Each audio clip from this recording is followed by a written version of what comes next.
Это свидетельство моей связи с окружающим миром.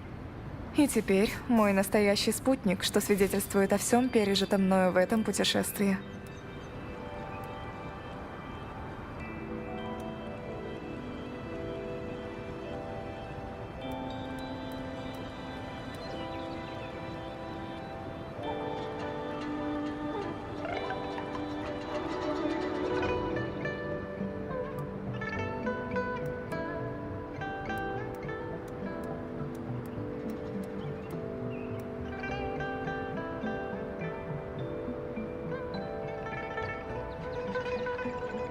Довольно естественно бояться неизвестного. Тем не менее, иногда неизвестность таит в себе надежду. К примеру, я еще не знаю, какую силу в себе храню.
sure to show me that super duper powerful thing.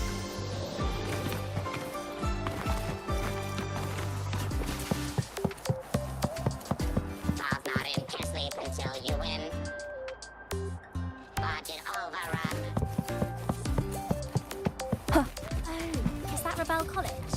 Can I go have a look?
У нас впереди еще долгий путь. Давай поднажмем.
Я буду рядом со всеми, пока мы движемся к нашему будущему, оставляя прошлое позади.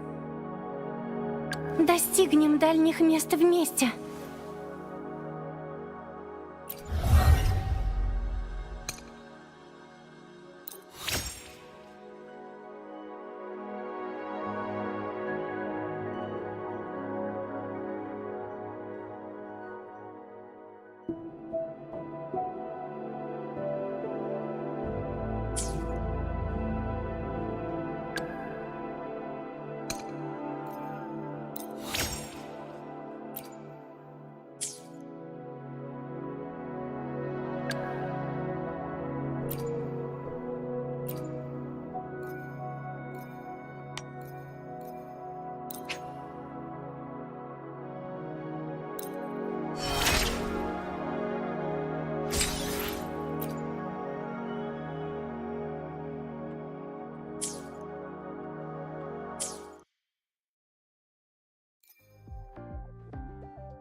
When the bird glides across the sky.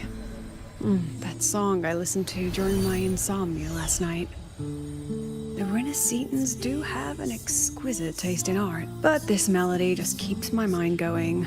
Not suitable for sleeping. Erase. Next, today's breakfast. Boyan style.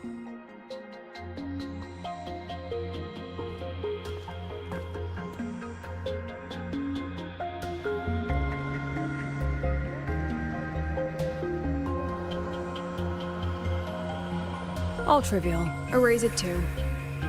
It was delicious, though. All right, looks like my guest has arrived. Gotta handle the rest later.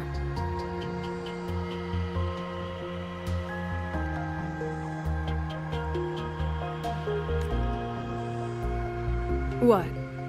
Do I look like some murmuring android to you?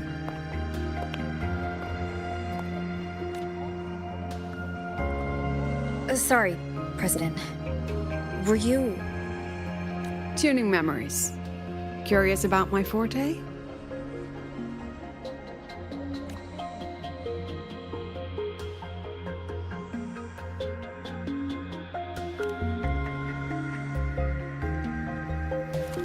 Everyone leaves behind frequencies on the objects they carry. My forte allows me to read and analyze that information. Those frequencies, in a sense, are their memories. I can read, analyze, and store them in my mind, erasing or adding memories at will. That's what I call memory tuning.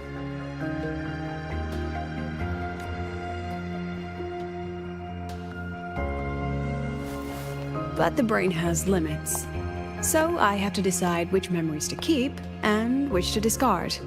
Just like you saw earlier.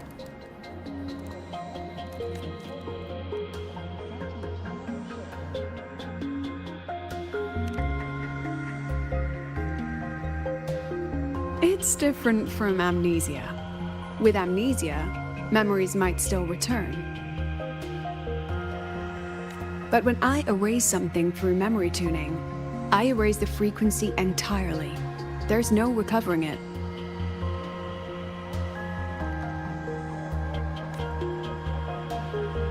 Alright, back to the point.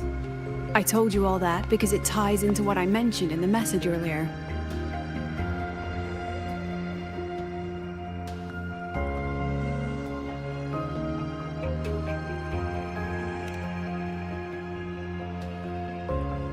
Correct. I need your help to confirm something. May I borrow an item you always carry?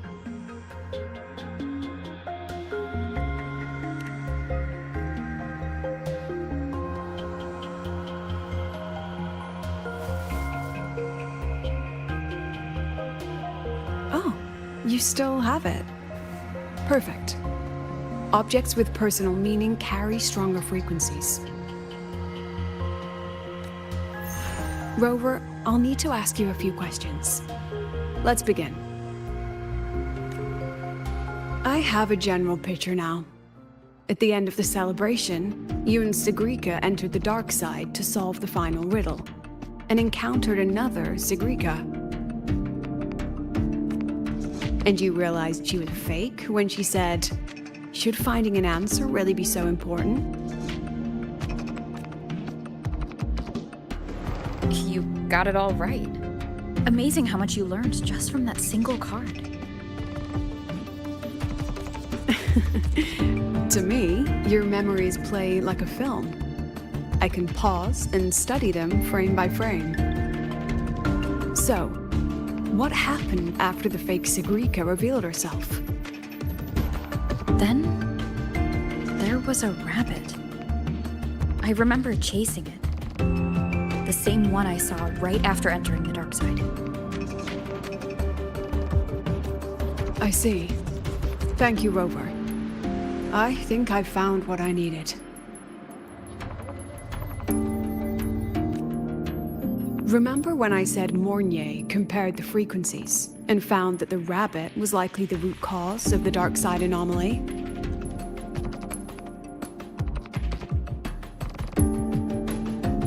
The rabbit leads those who enter the dark side to face what they fear and try to avoid. Just like Sigrika meeting her alter ego. Since then, the anomaly has persisted. Some students and professors have faced the same situation.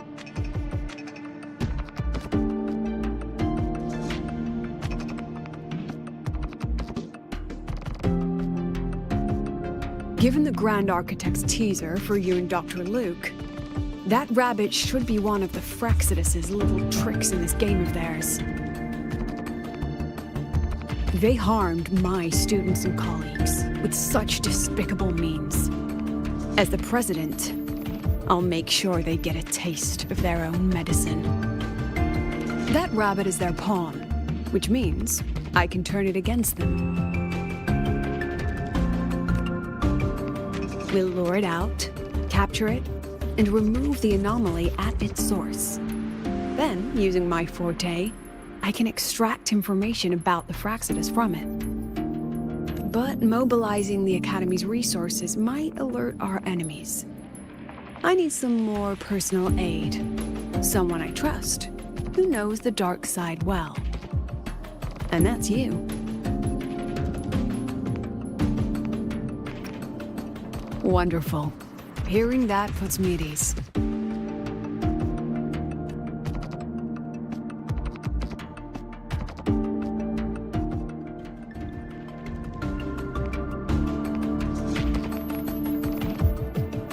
It's worth noting that while many have entered the dark side, only a few were chosen by the rabbit.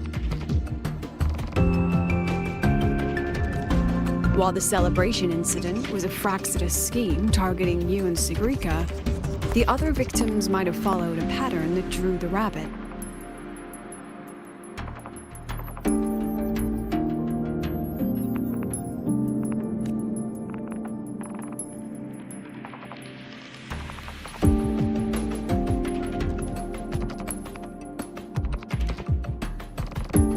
Exactly.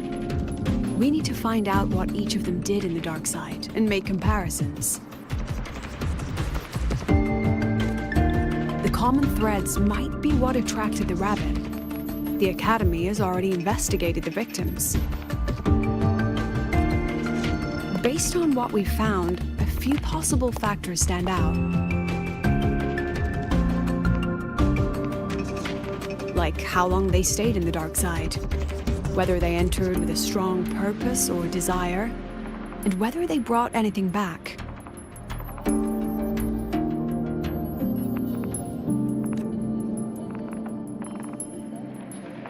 Our next lead is a professor with a pretty strong opinion against the Academy's management. That's why you, as a student, are a better choice to approach him.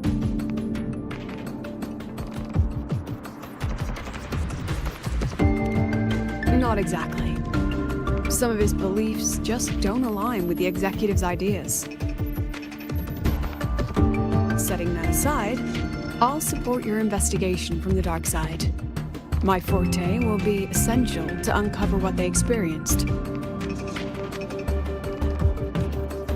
Once you speak with him, try to obtain one of his personal items. That'll let me relive his memories in the dark side.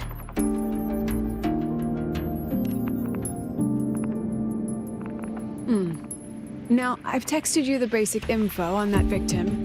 And take this.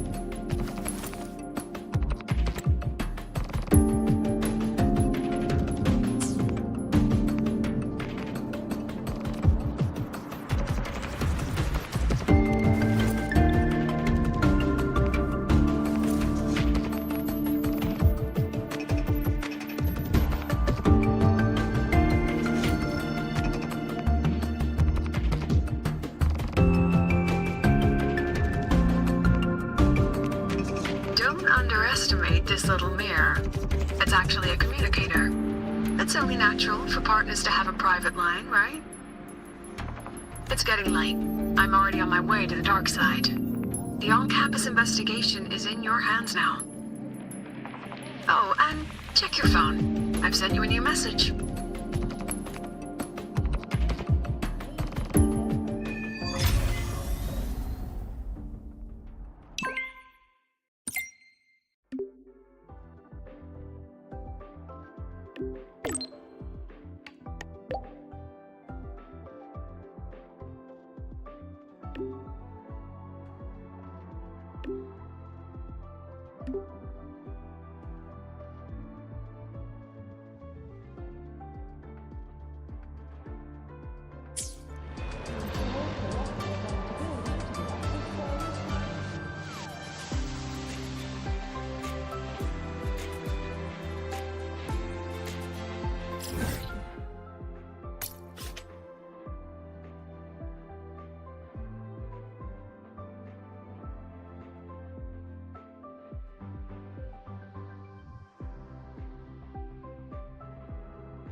You can count on me.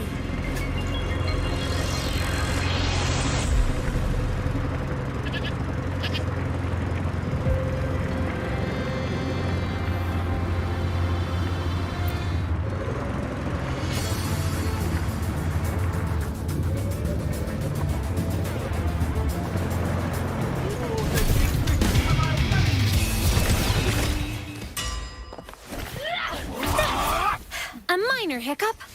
Enter the ghost. Take duty call.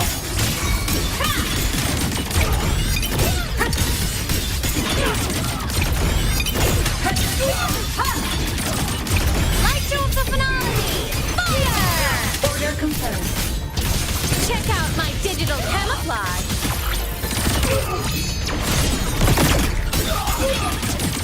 Eclipse. Ascending. Warning. Insufficient power supply.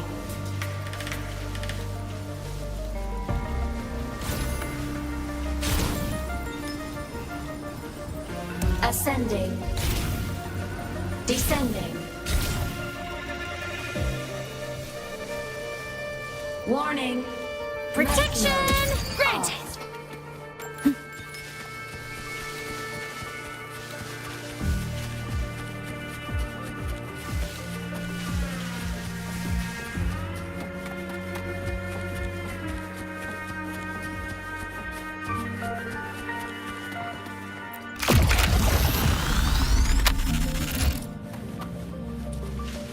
Roving among the stars.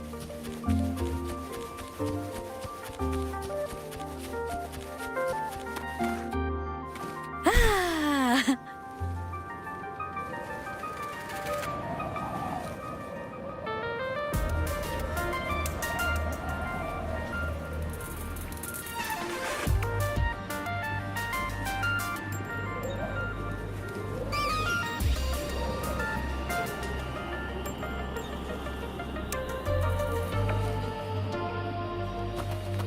Roving among the stars.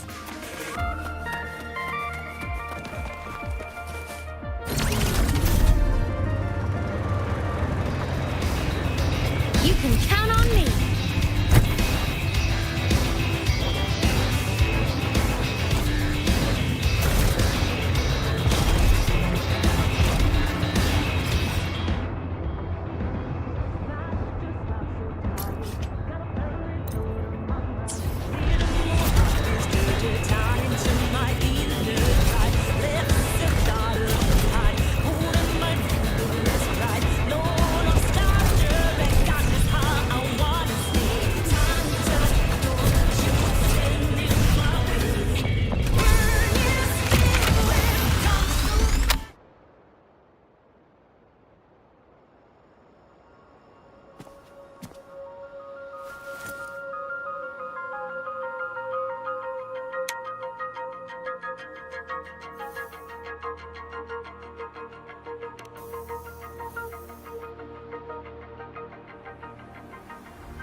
You're holding it too close. Using a communicator like that would make you look too suspicious. Relax. I already adjusted the settings before giving it to you. Just keep it in your pocket. The key is to stay calm and look natural.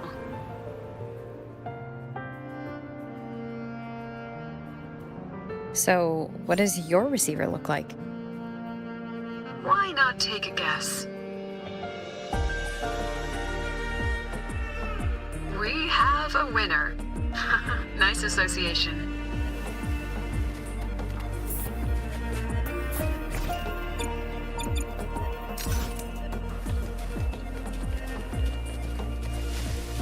Roving among the stars. Reality hacking complete.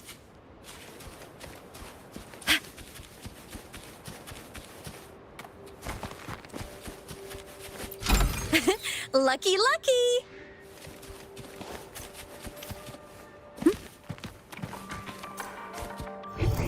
Reality hacking complete. Roving among the stars. Ah. Treasure chests. Ah, the essential RPG experience. Reality hacking complete.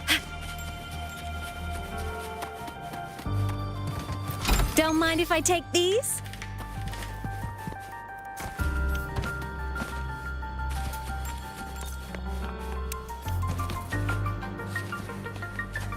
Treasure chests! Ah, the essential RPG experience. Reality hacking complete. Oh.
Reality hacking complete.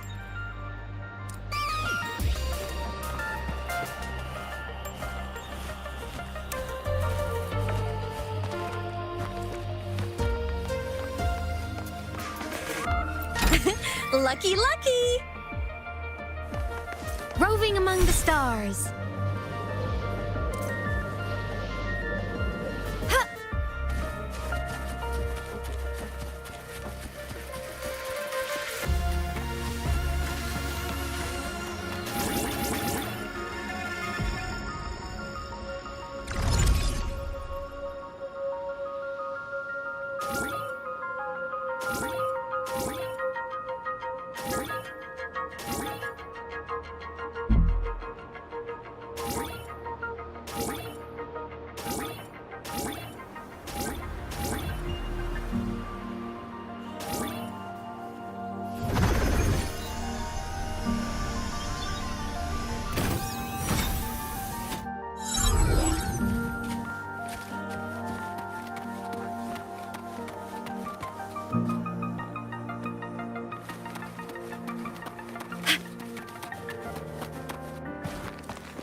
Ugh, law of conservation.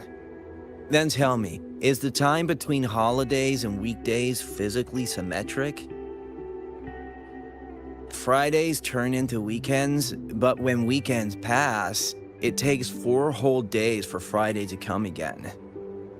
Time clearly isn't evenly divided, is it?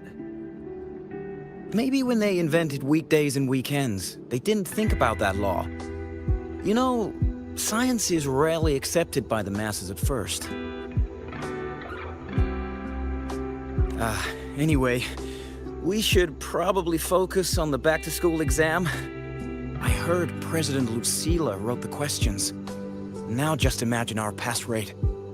Freshmen, you'd better be ready. Exam guides? You mean like notes, previous tests, or lecture reviews? Forget it. None of that works on President Lucilla's exams. According to her, don't think of it as a test of knowledge, but an assessment of your life skills. After all, here at Star Torch, knowledge isn't just for show. It's what lets you breathe and move forward. Yeah, she really doesn't like those old scholars who keep talking about theories all day. Speaking of our professors, is there anyone who might go easy on students? Maybe Professor Savi? Professor Savi? Maybe. People say he treats students like his own kids. We just saw him earlier. But isn't he one of those old scholars the president dislikes? I heard they had a dispute once. He refused to compromise his academic pursuits, and it all ended on a sour note. Adult drama. Let's not dwell on it. Oh, and why are you asking about Professor Savi? Say no more. He's nearby. You can find him up ahead.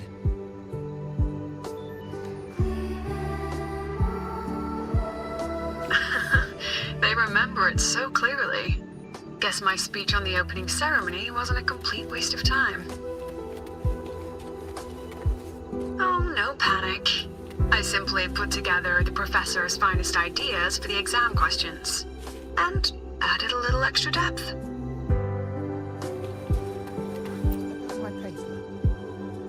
I read it. Aside from the title, the rest was mind-numbingly long and irritating, like a damn void worm.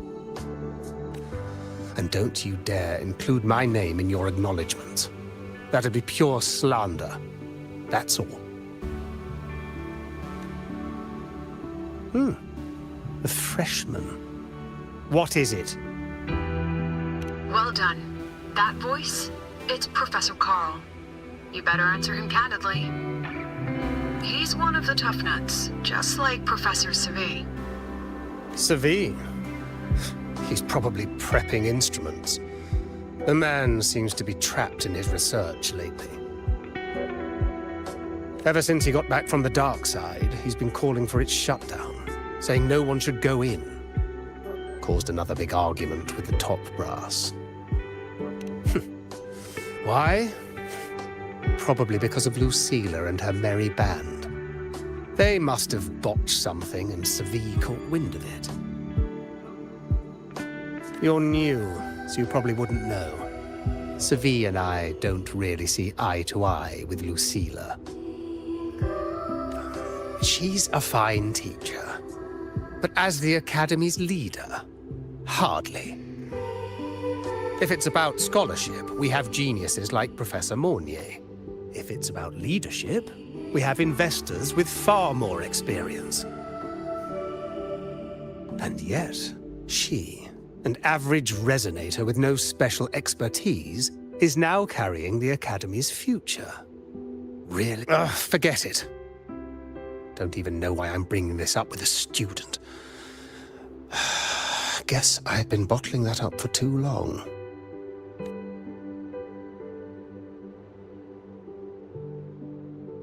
About what Professor Carl just said? Oh, don't worry, I'm fine. In my position, hearing skeptical voices is part of the job. But tell me, Rover, what do you think a president should be like? And where should Star Torch Academy be heading? Oh, no rush. Go see it for yourself. Let's keep moving. Professor Savi should be just ahead.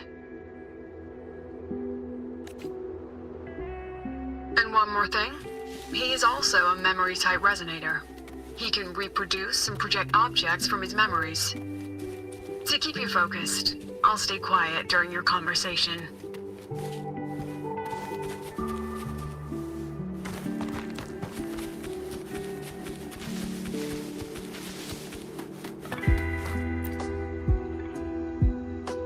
You're late. Did you bring all the materials I asked for? Hand me the recalibrator. What? My mistake. I thought you were my assistant. You are, have we met before? The Academy newspaper. You must be the student behind the success of the new solar ceremony, right?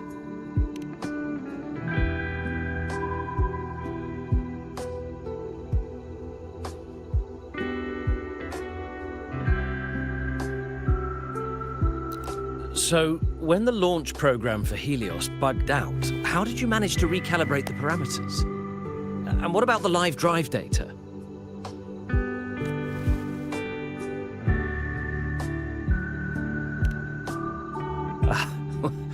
Watching a project come to life always gets me a little overexcited.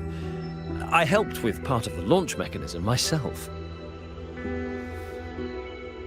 Oh, I haven't even introduced myself properly. I'm Savi, professor from the Department of Engineering and a past recipient of the Space Trek Collective's Star Torch Prize.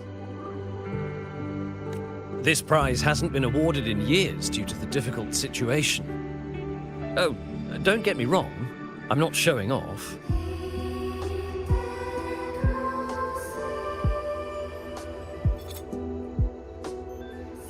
I keep it to remind myself that our science did make headway before. Though now... Anyway, what brings you here? Lucilla mentioned that he's not on good terms with the management. I can't let him know I was sent here by her. Still, we're both victims of the dark side. Maybe approaching from that angle won't raise suspicion. I'm here to talk about the dark side. Sigrika and I had an accident there, and I heard other students and professors experience something similar. There are so many conflicting stories about it. As someone who had been there, I want to know if everyone saw the same thing. You've entered it too, haven't you, Professor?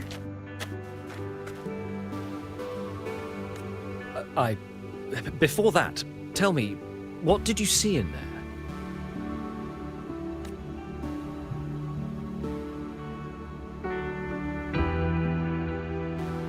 Unfortunately, although I did enter the dark side once, I didn't see any of that. Still, with all these incidents, the place should be completely sealed, especially from students.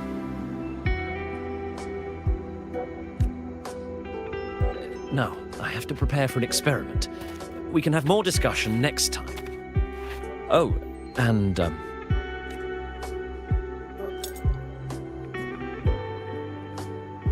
that medal's yours now. The Star Torch Prize may have been discontinued, but your contribution to the new solar ceremony deserves recognition. What we need now is another breakthrough in technology. So, take it as my personal acknowledgement.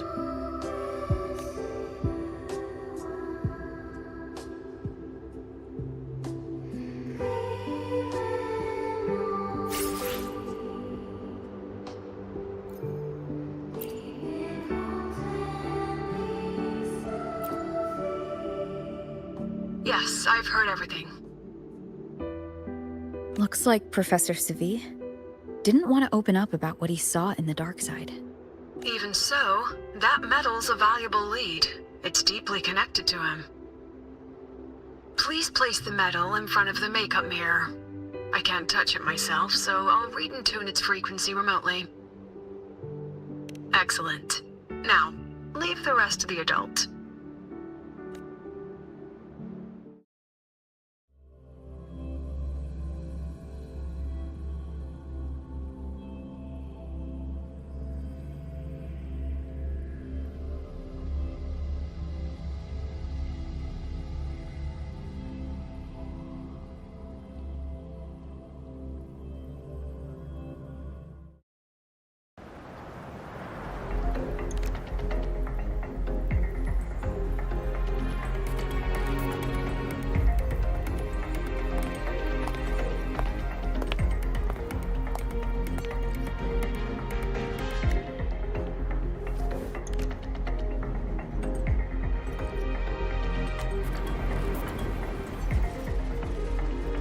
President, can you still hear me? Yes, the comms are stable. Let's begin.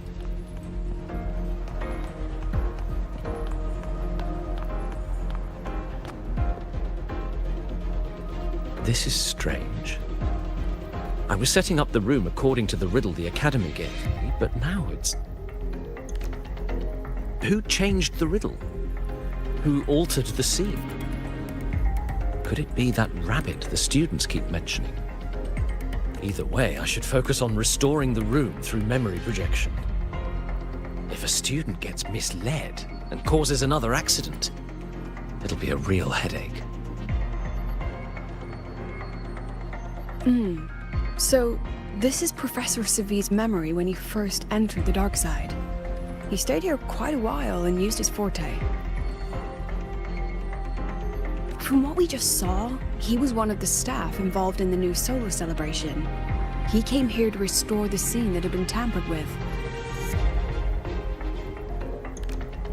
But... Something wrong? not exactly. Maybe because I'm a memory-type resonator too. Something caught my attention. People think memory-type resonators like us are masters of memories and emotions, unshaken by illusions or insults. But no forte is perfect. When we pour all focus into manipulating memories, information floods the mind. That's when we're most vulnerable. The anomaly in the dark side preys on the mind. If I were a Fraxidus member, I'd strike then.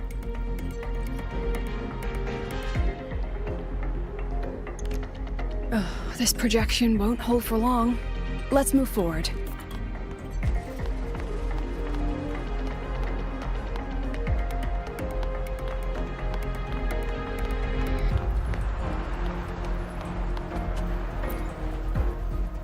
I can't even feel time passing here. Half an hour's gone already?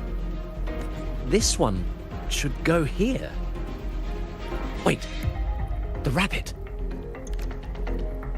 You again. Are you the one who changed the riddle and warped this place? Get back here. This memory records the moment he met the rabbit. Before that, he mentioned time.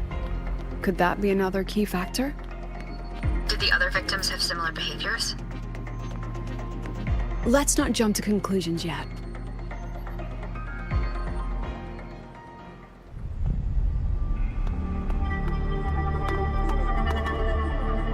Gone again. No matter how good you are at hide and seek, your traces stay in my memory. I'll just need to use my forte again.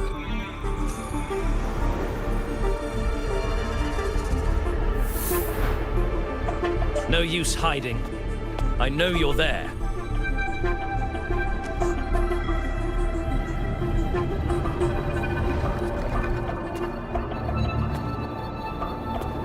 Surprised? Staring at yourself.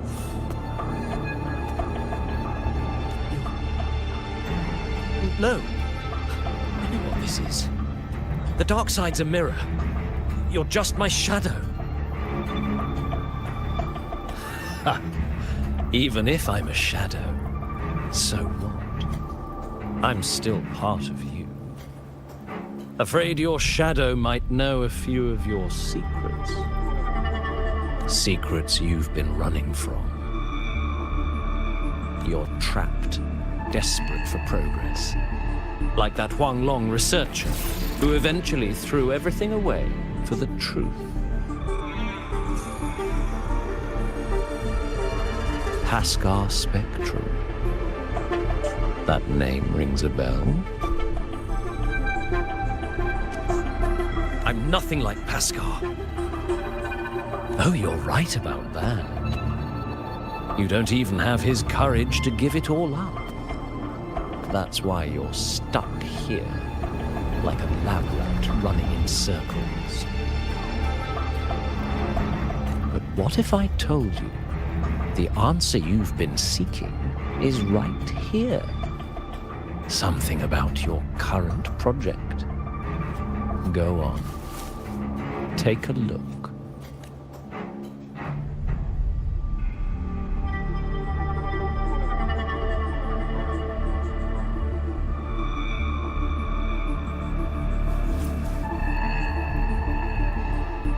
The data model was wrong from the start. Is this where the error lies? If I fix it, my second hypothesis could actually work.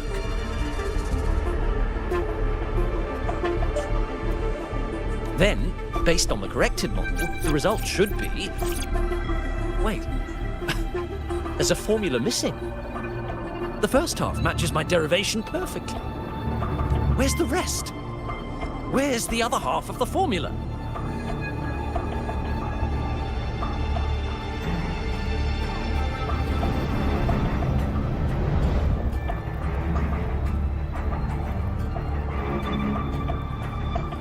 I never said the answer was free.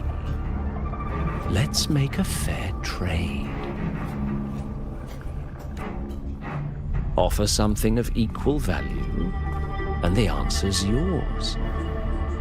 Look, I've even prepared the stakes for you. Everything tied to your research. Thesis, data, it's all here. So, which one's worth the truth?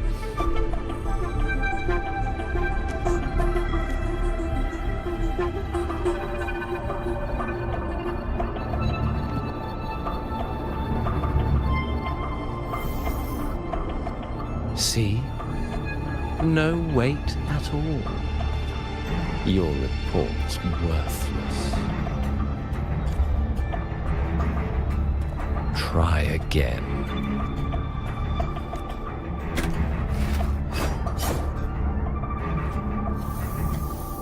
Ah, no, no, no.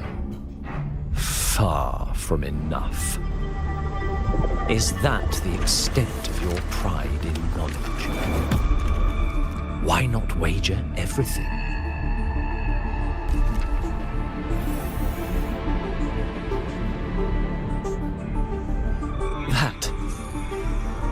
That can't be.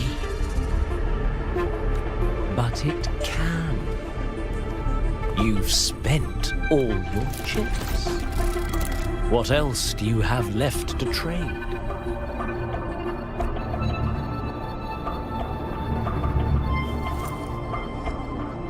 Ah, right. Almost forgot about that. Your greatest honor, wasn't it? Let's see if it's worth anything.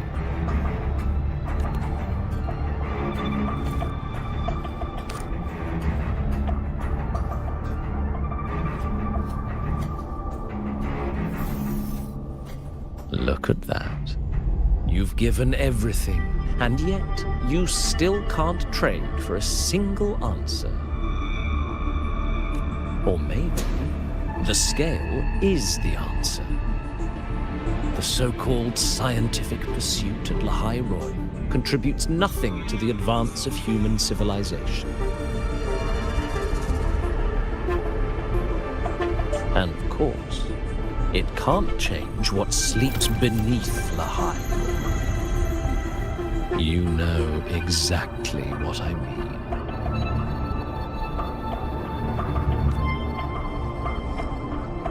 Enough! You don't understand anything. Oh, don't I? You've got nothing left. Oh, but there's still one last thing you can trade. Your life. Go on. This is the part you idealists always love, isn't it?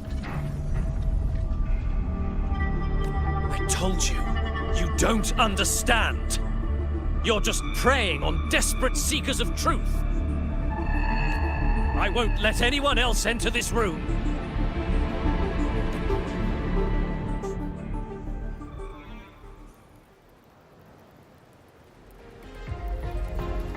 So that's why Professor Savi was so determined to keep everyone out of the dark side. He was protecting them in his own way. He feared that eager students or passionate teachers might trade their lives for an illusion of truth. Greatness isn't just about achievement. Sometimes it's about facing reality and still choosing to live with dignity. At Star Torch Academy, We pursue truth, yes, but we value the journey more than the destination. Weighing our worth on a scale? That's true ignorance. Now then, if we cross-check the clues from Seville with the Academy's earlier findings,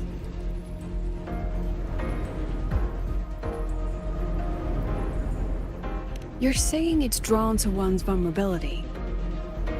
But everyone has weaknesses. Some hide them deeper, some don't. That alone isn't special enough. Now then, if we cross-check the clues from Seville with the Academy, spending more time in the dark side does raise the chance of seeing the rabbit, but that's not the root cause.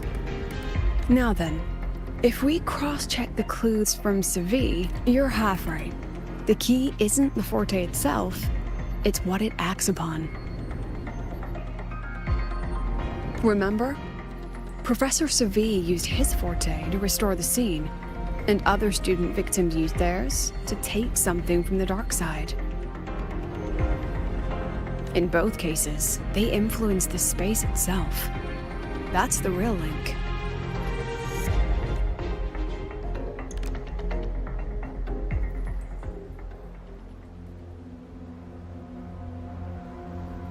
Since we found the answer, I'll wait for you here. Hello? Lucilla? Look, there's actually one more thing I didn't mention. After the celebration, every dark side victim shared one trait. They were all memory-type resonators, and there aren't many of us in the Academy. Only one remains. You understand what that means now, don't you? Focus my mind. Loosen my thoughts. Just a little. Give the threat an opening. A small price to draw it out. In that false professor's words, a fair trade it is. Since the Fraxidus went to such lengths to invite me, well, as the president, how could I turn down the feast?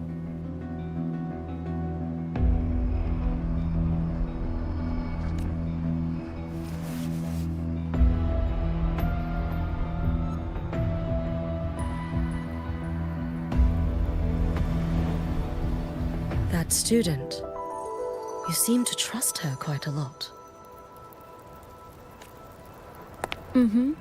You'll understand once you meet her yourself. Anyway, how's your progress? Just as planned. No one else remains in the dark side. But the rabbit's clever. Every room has traces of its frequency. I can't pin down its exact trail. Huh. If it were easy to catch, their little feast wouldn't be half as entertaining, would it? And remember, if anything unexpected happens, you know what to do.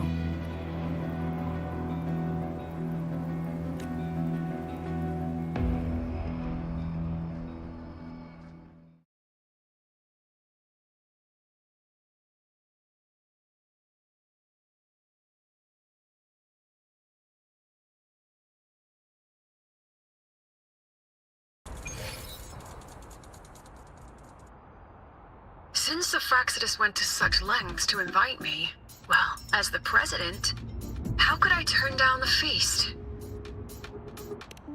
Of course. And I knew if I told you sooner, you'd either stop me or try to follow me. But there's something only you can do from the outside. The dark side is unstable by nature. Remember what I said? The Academy used riddles to regulate its gateways. Most have been replaced by Fraxidus riddles, but a few originals are still hidden in the Academy's archive. And the archive is inclusive. Be careful what you dig into. Rover, I need you to set a stable dark side exit. with a riddle unknown to the Fraxidus. Remember what you told Sigrika at the celebration? That means no matter what, we stick together. Even if I said no, you'd come anyway, wouldn't you? Fine. The dark side is a maze. I'll leave a few clues behind to guide you.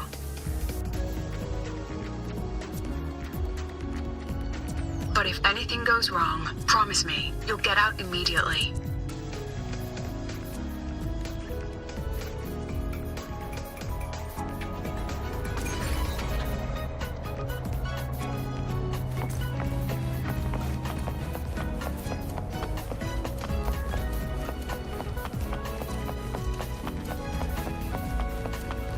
Personal files show signs of repeated tampering.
The alternative riddles for the new solar celebration. Guess this is what President Lucila wanted. Why is it tucked into a storyboard, though? Her hobby? Hope this helps.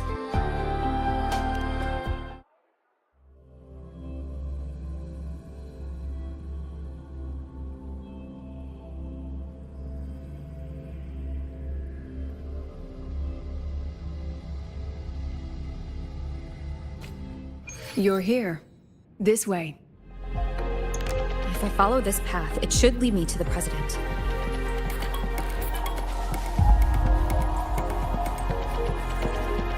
That's odd. Why are tacit discords here? And they're all moving towards her.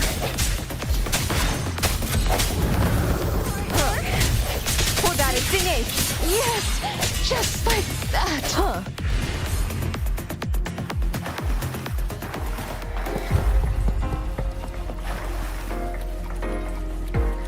Tacit discords are gathering around here.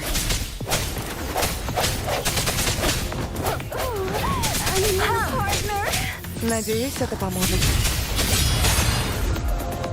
Момент резонанса!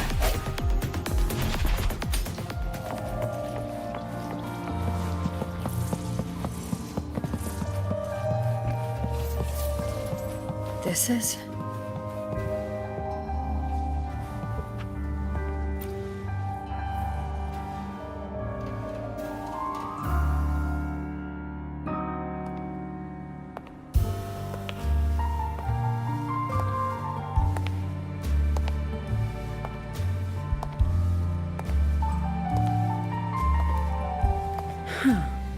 Even got my taste right, huh? It's always so easy to read one's mind.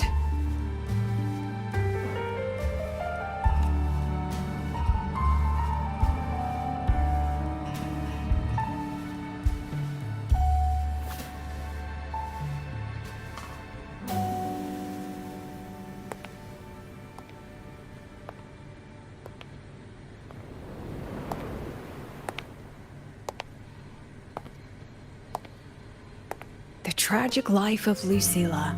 Directed by Lucilla. Starring Lucilla. Welcome. Enjoy your own movie.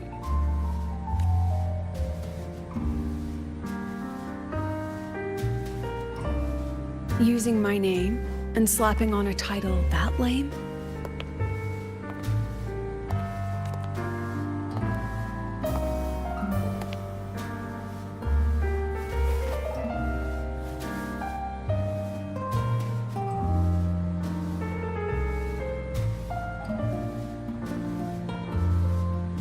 I heard the Fraxidus had a playwright. And this is what your art looks like?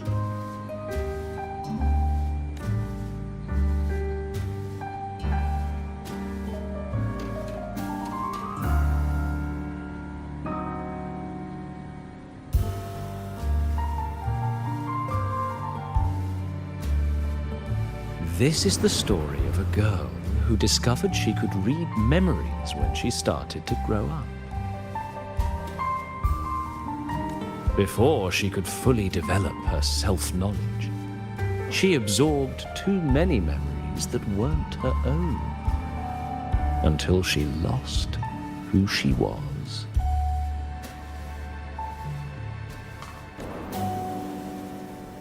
Stealing Sophie's voice? Twisting people's lives into your cheap drama. Since when does that count as cinema? What's next? My grand arrival in Lahairoi?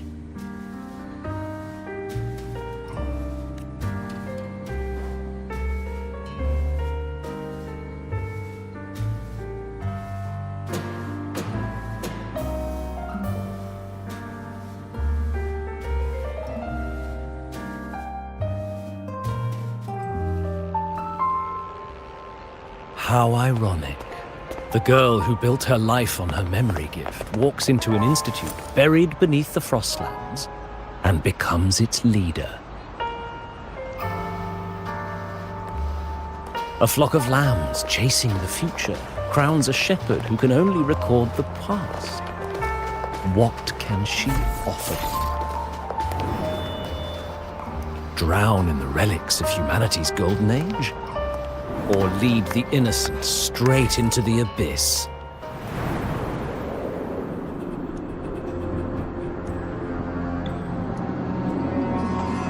The flock crosses the frozen lands, trying to light fires against the coldness and darkness.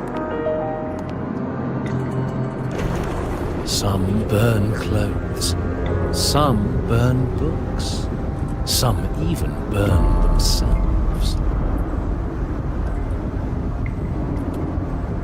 But the coldness and darkness know no end, and devour everything.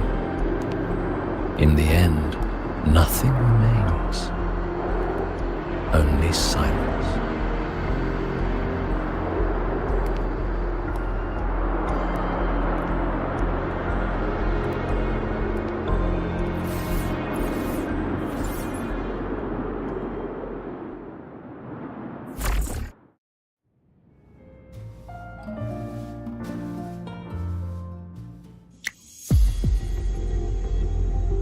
Oh, how considerate to have even written the Academy's ending for us, too.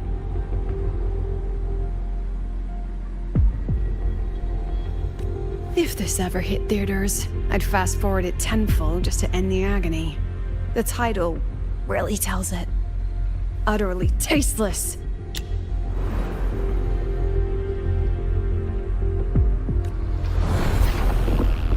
Thus ends the film. However, filled with meaningless actions, and its protagonist is pitifully naive. The script will be rewritten and rescreened. Actress, please wait before the curtain. A post-credits scene? Planning to remake my life now? Fine. Since you've handed me a free ticket, I'll see it through. The Tragic Life of Lucilla, remake. Scene 1, action. The pitiful girl repeats her past, grows up again, and again arrives at Star Torch Academy, standing once more at a crossroads.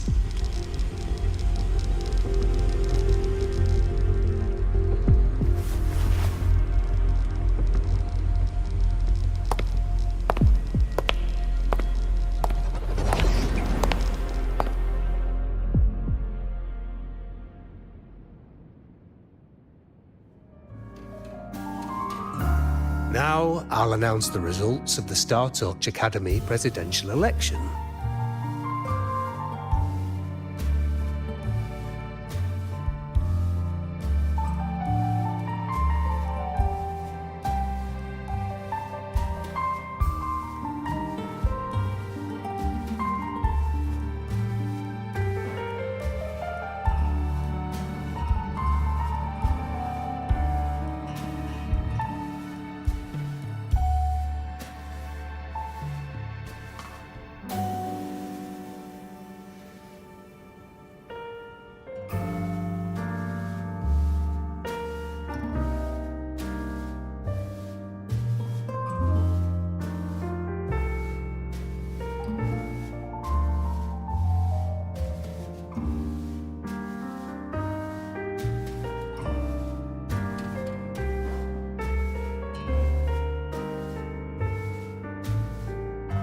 The vote was jointly conducted by each department's committee and the new Federation's Special Investigation Panel.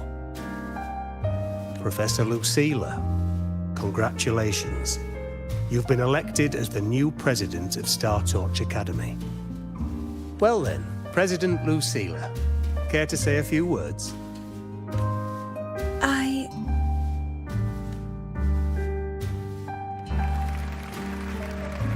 That's amazing, Professor Lucilla.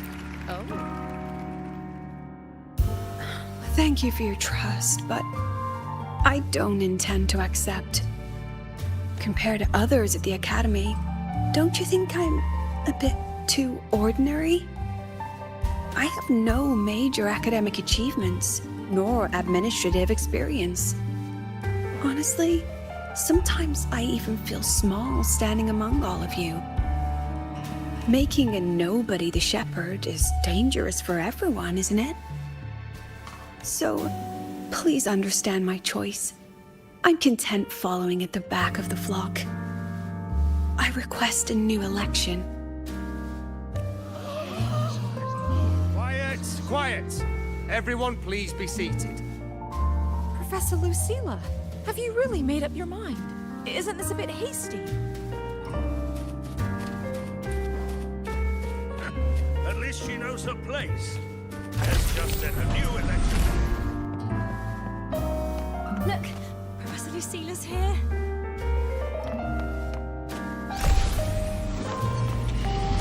About your request, I have the right. Professor Lucilla just ran out of the room, clutching her head. Like she's lost it.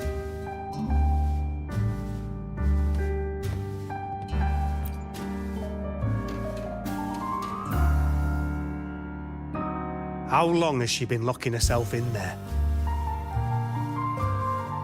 No clue. We just heard stuff breaking.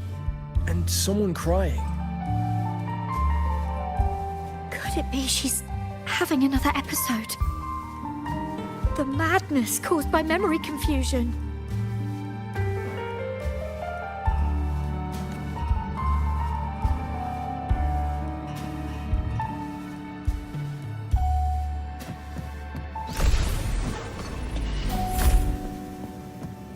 Are you really quitting the project, Lucilla? This will be my final lecture.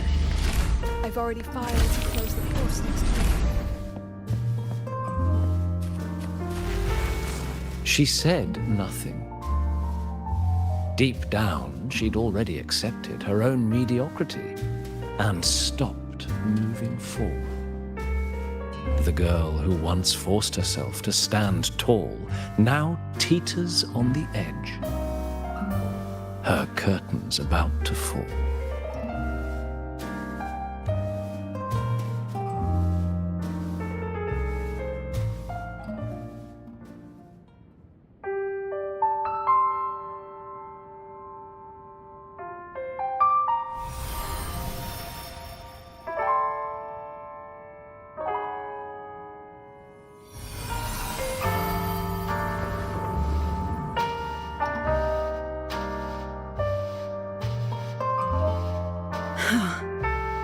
the others' memories bleed into mine again?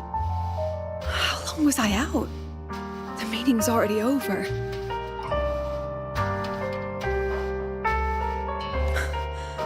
What's happening to me? I just want to forget, to erase this wretched forte. Erase. Right. If I erase the memory of my forte itself, maybe then everything will go back to normal.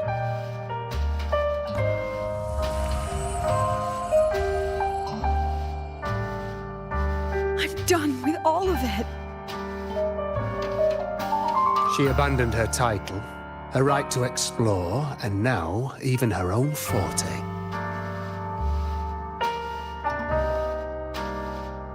She chose to kill the person she used to be, like someone who had drowned, losing both her air and shadow. A different choice, a brand new life. Tell me, our dear audience, isn't this fascinating?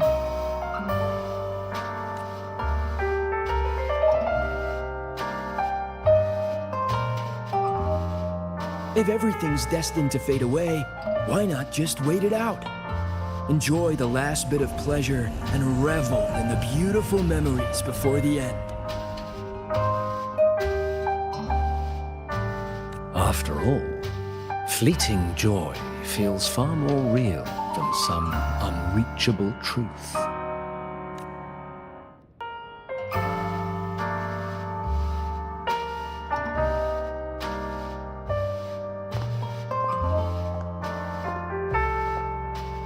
You only need to come a little closer and take my hand.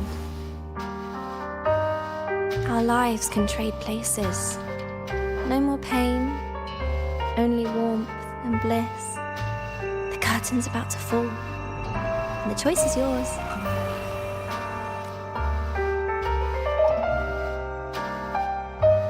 Done with your performance? All that noise for one purpose. The same trick you used on Savi. Stirring fear, pressing old wounds.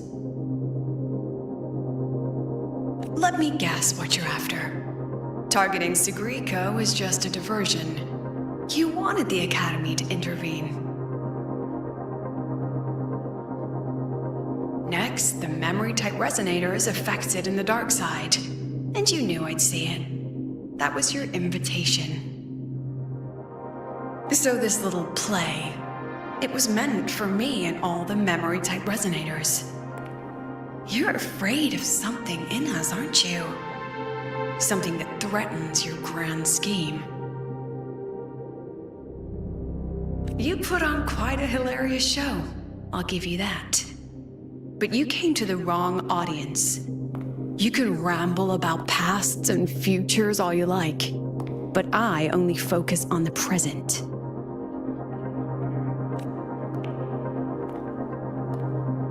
And that's exactly why your message in that film disgusts me.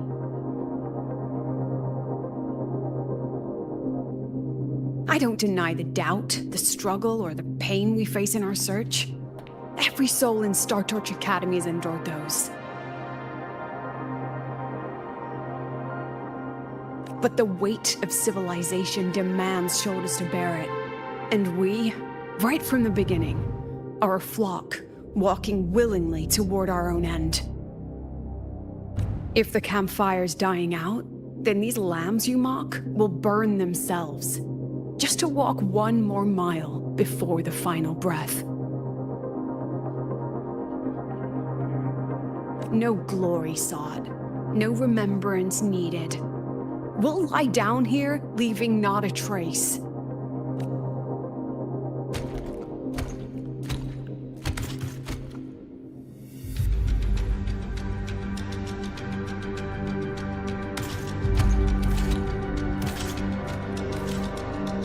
But what's the point of it all? The point? You, who watch us burn. You're the proof. You and everyone behind you. That's our meaning.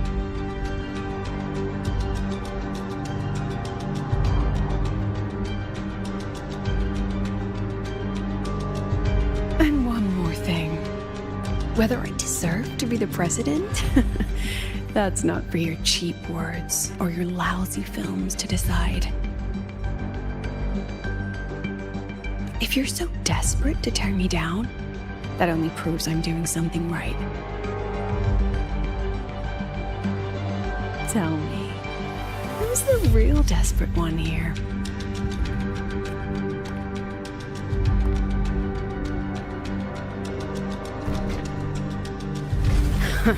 You're not the only one with backup. Checkmate.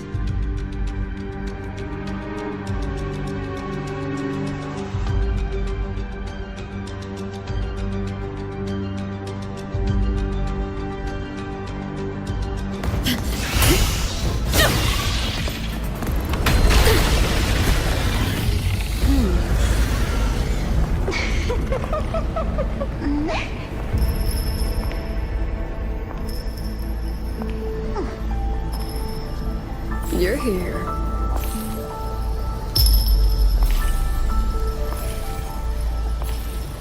Go after it. I'll handle the rest.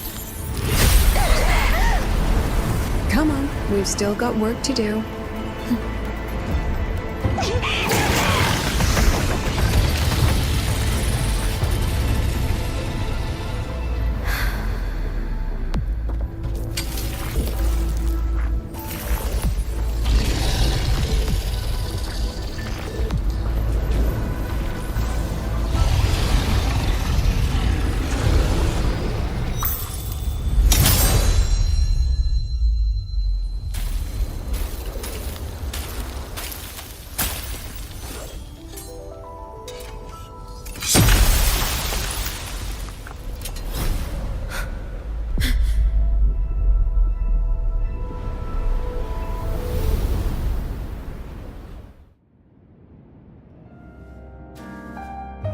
Stay sharp, Rover. It can take the form of anything in the dark side. There's only one passage here. It must still be around. Stay close.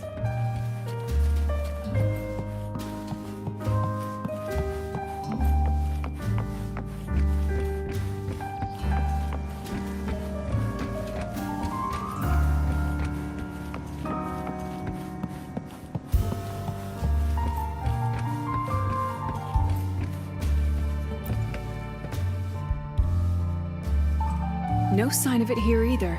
Let's split up. I'll check this room. You take the one before.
Told you.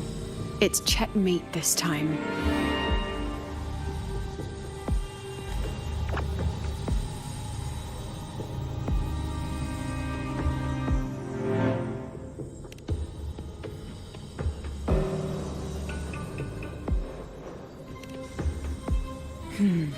We still haven't figured out what the Fraxidus wants with the dark side. For now, this little one's our only lead. Let me try reading its memory first.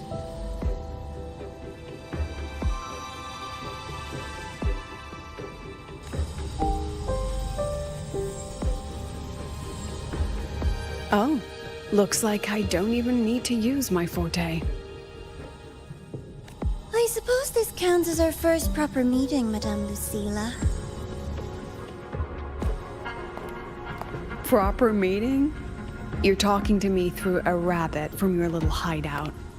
That's what you call proper? Still, thanks for the film. It was tasteless and trashy, but I'll admit, it added a little fun to my job. You knew I'd catch this rabbit from the start. And didn't you already know it was a trap meant for you? We both have what the other wants.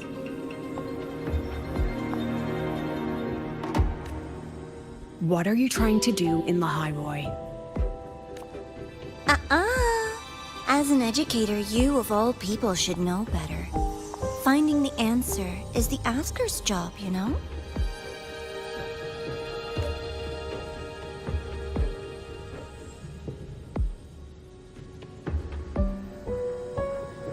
Still, congratulations! You won this round. Won? I never agreed to play your little game. And neither did my students. Right, Rover?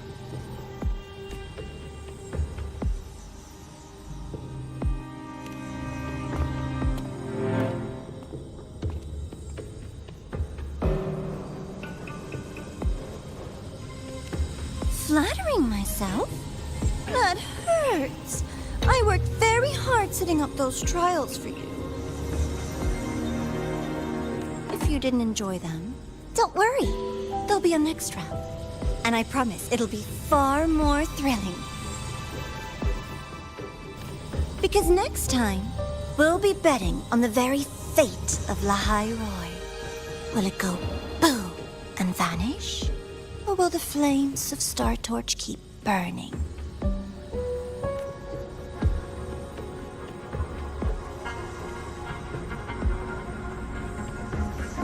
I can't wait. Truly, I can't wait for our next meeting.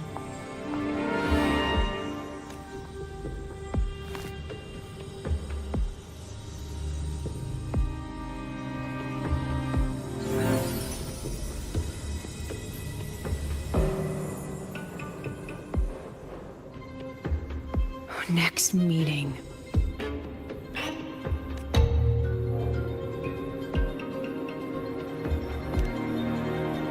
It's all right. At least we dealt with the source of the dark side's anomaly.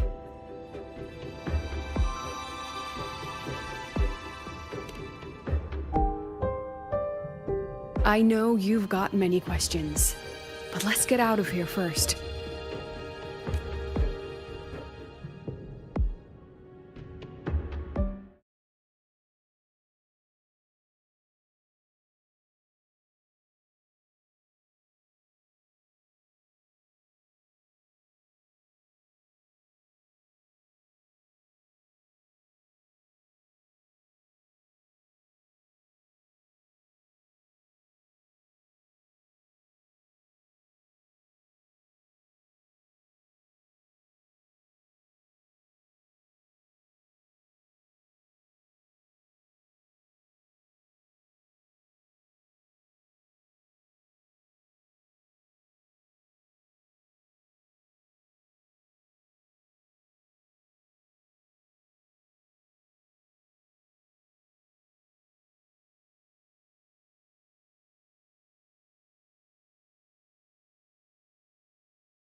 You said the things in the dark side wouldn't hurt them.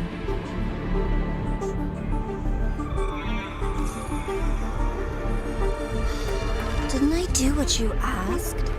You wanted to help Sagrika, so I tweaked the dark side to help her see herself clearly.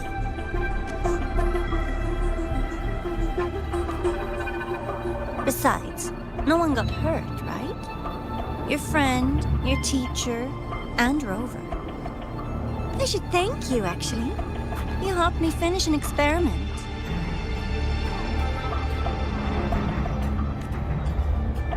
Experiment?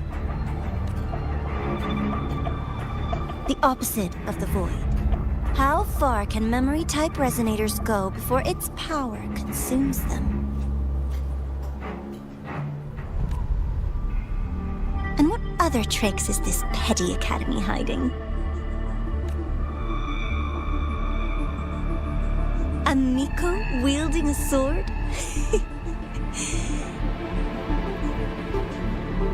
Come, my sweet darling. We've still got much to do.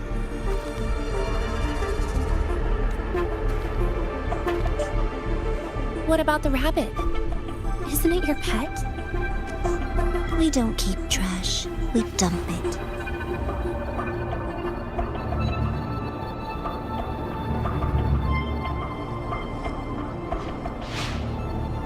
So, please try hard to be useful if you don't want to be disposable.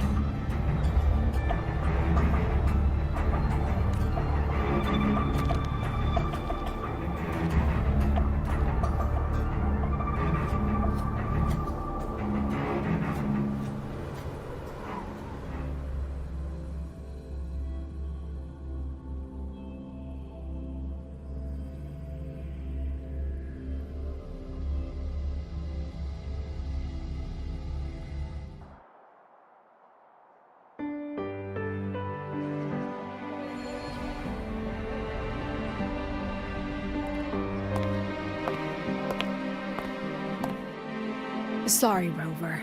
I've kept you busy all day.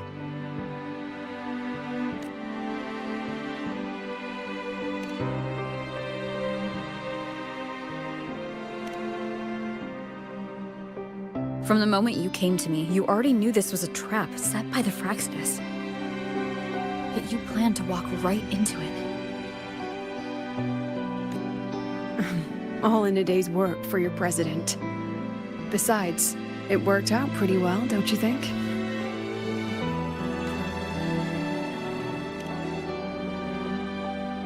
Don't worry. I know the dark side pulls people toward what they fear and try to escape from. But I learned to face my past honestly long ago.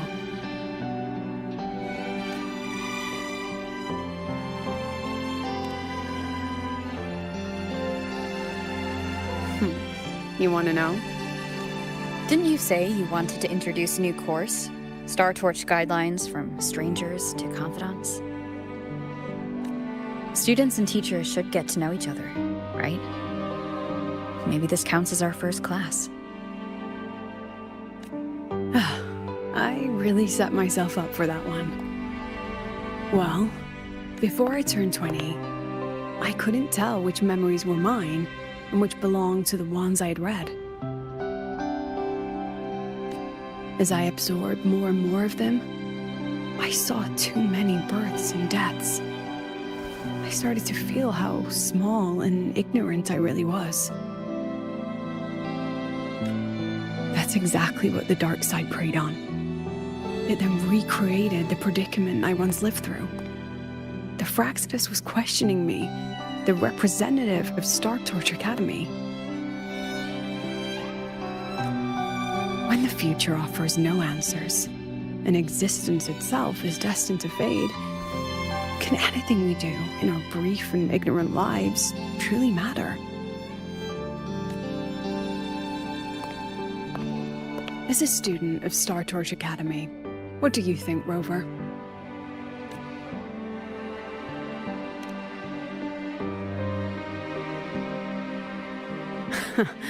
That's the kind of answer you'd say. Back then, I joined the Space Trek Collective without a real purpose. But luckily, just like you, I met a good teacher. My teacher was an ordinary man, a Roya in charge of observation in the Frostlands. We both spent our days watching and recording, each in our own realm. But he never saw himself as just an observer. Again and again, he made connections with people and the things he studied, and built bridges between them.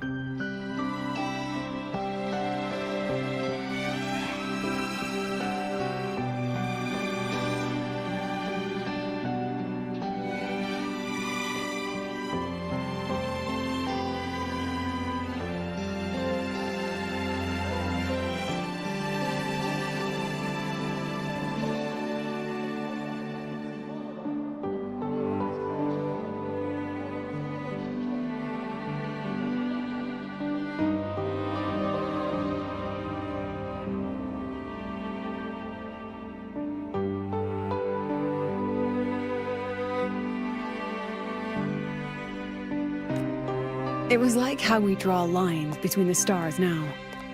In these perilous frostlands, each person is a point of light for another.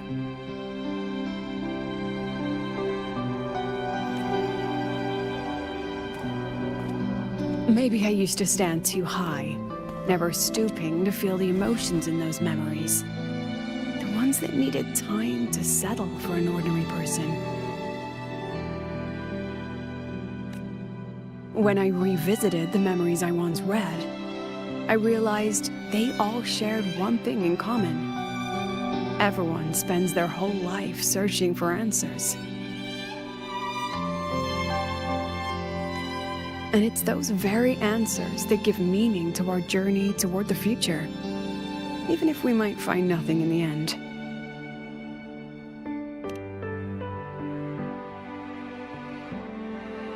No, I'm still searching.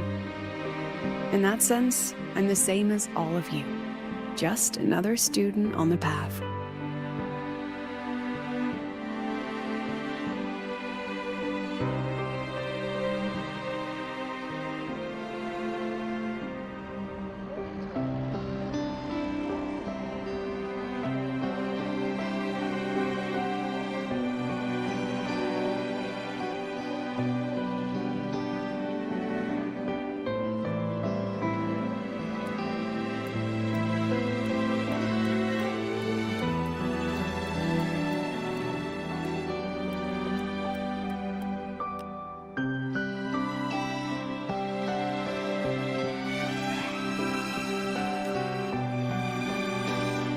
So, don't worry.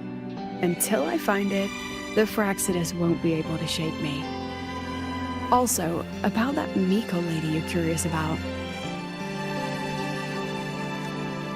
My lips are sealed on that, I'm afraid. A president has her principles, not to mention the Academy's safety protocol. But one day, you'll see her again.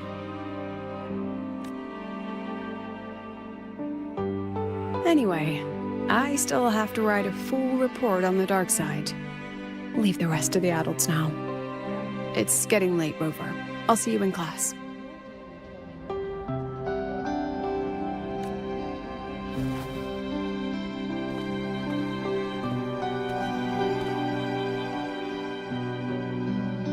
Has this game truly ended?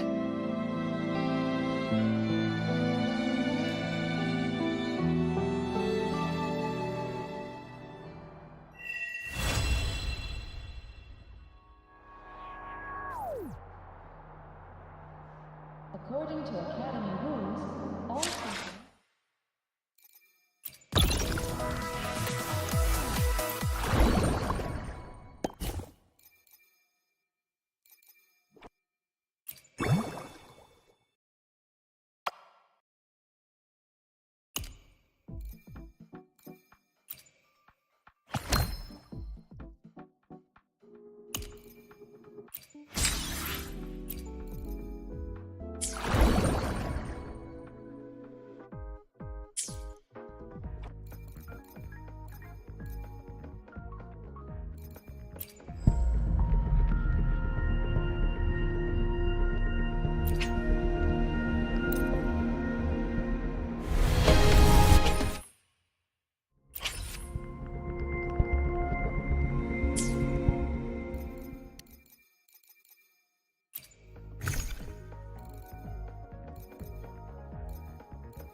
Heading to the testing field.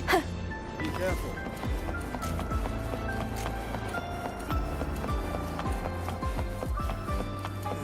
Why do we have to pay for the food we developed ourselves?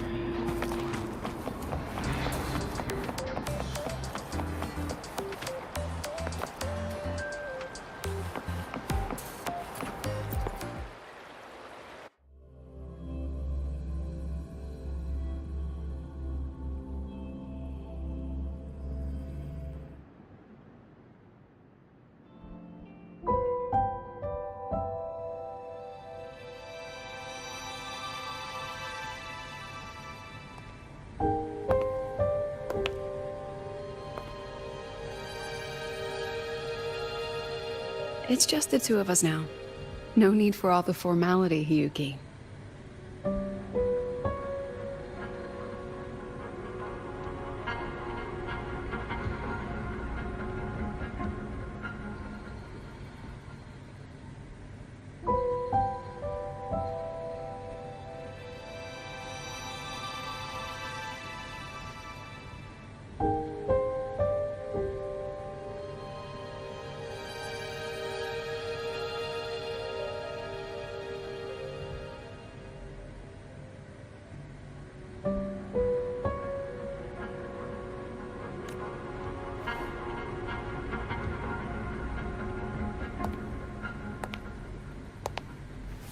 Oh, and just so you know, the maintenance fee for that blade will be coming out of your paycheck this month.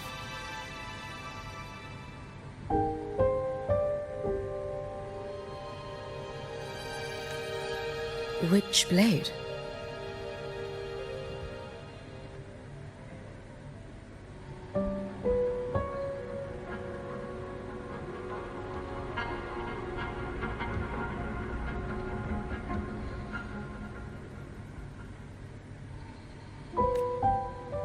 The one you used in the dark side. That makes it the fourth you've broken so far. Try to be gentler the next time, will you?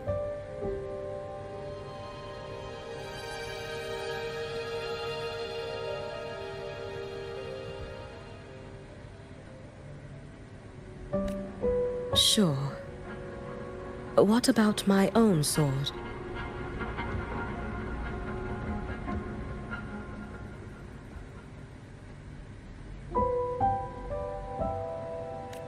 Its maintenance is mostly done.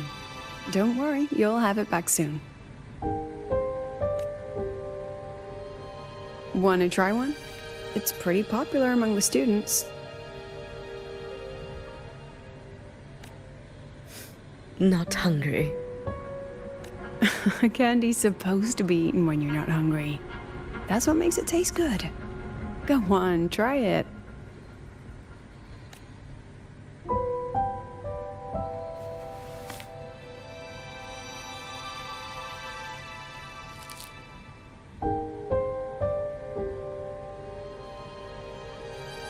Have you swallowed it?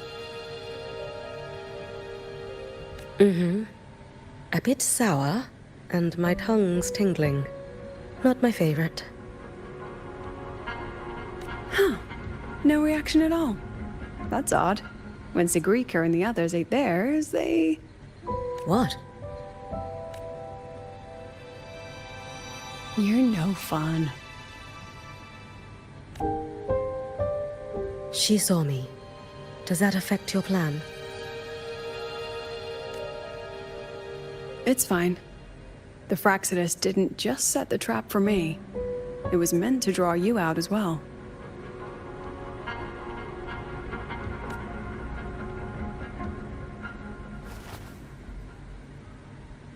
they've noticed your existence. I'm sorry for keeping you confined, for trying to hide your power. In the end, it still came to light.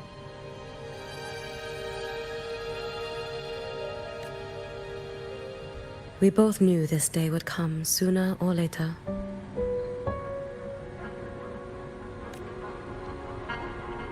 So, would you consider moving back to the academy for now?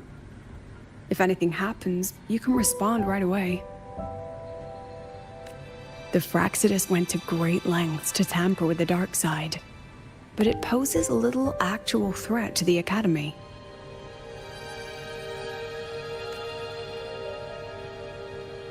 At worst, this anomaly might be tied to the power of the Threnodian too. It seems they're already preparing their next phase.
What do you need me to do?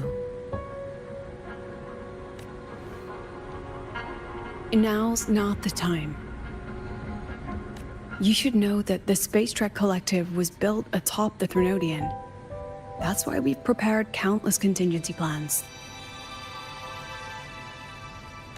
Even if every single one failed, even if the Threnodian completely consumed the Collective, we still have a final card to play. The wish-granting Miko. You.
Look over here.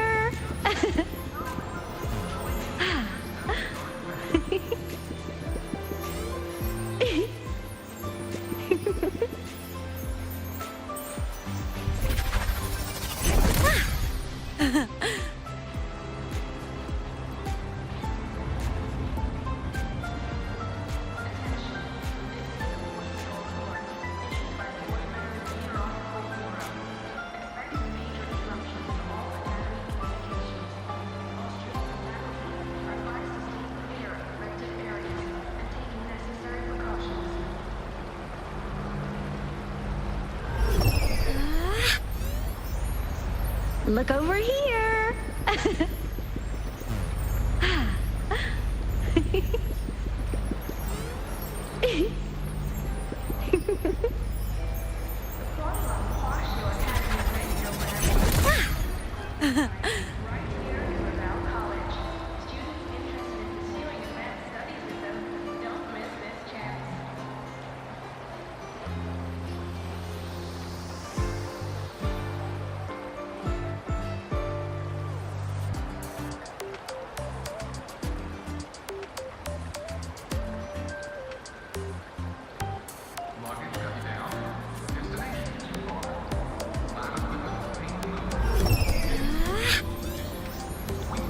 Look over here.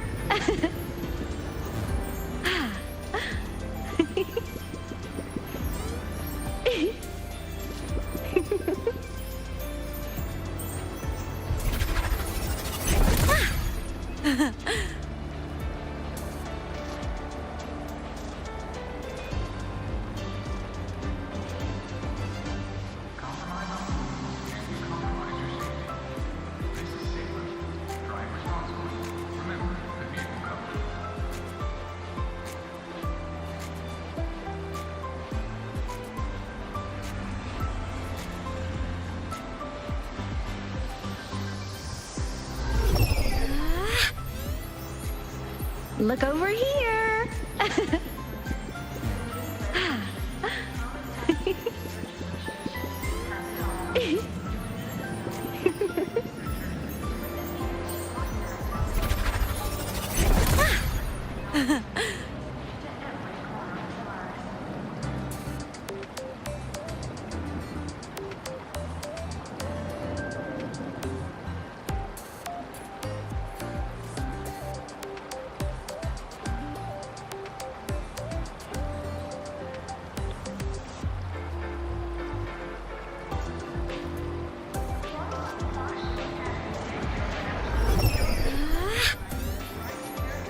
Look over here.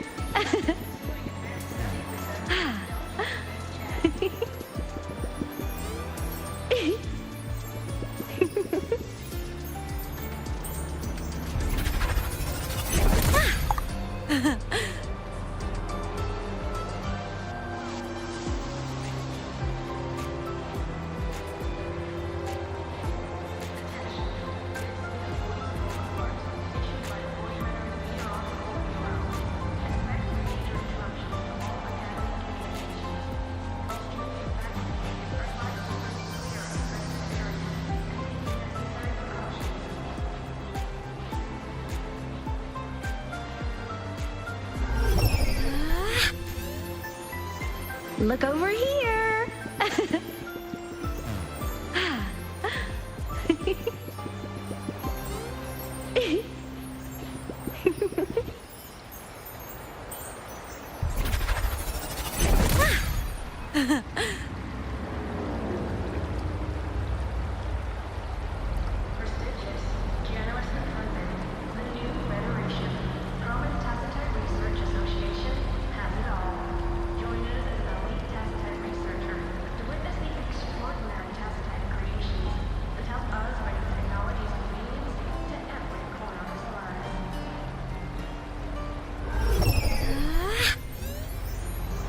Look over here.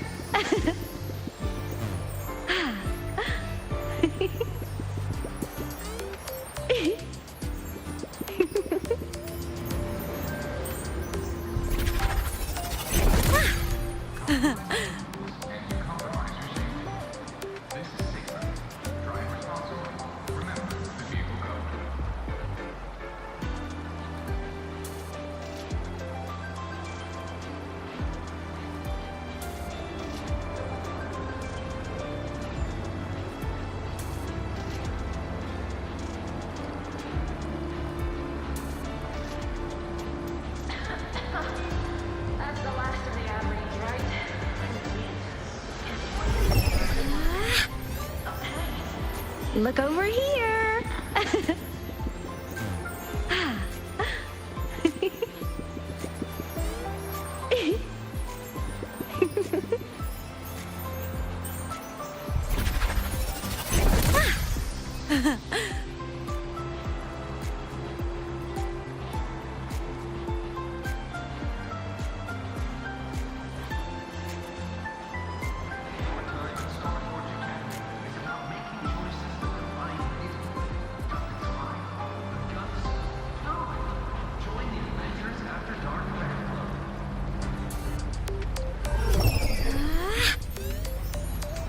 Look over here.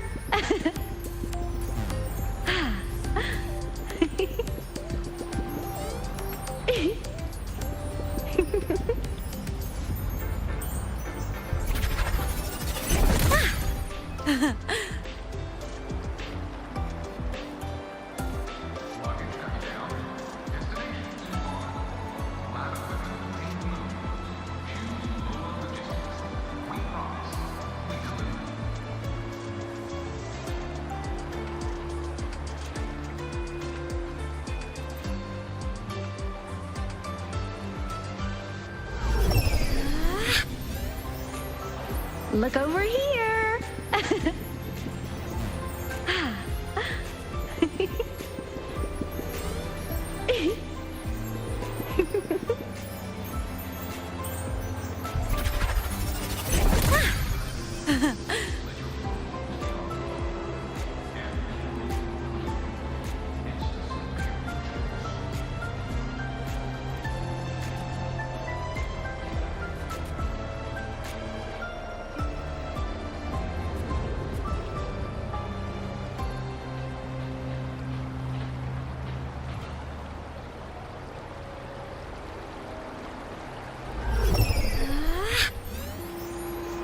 Look over here.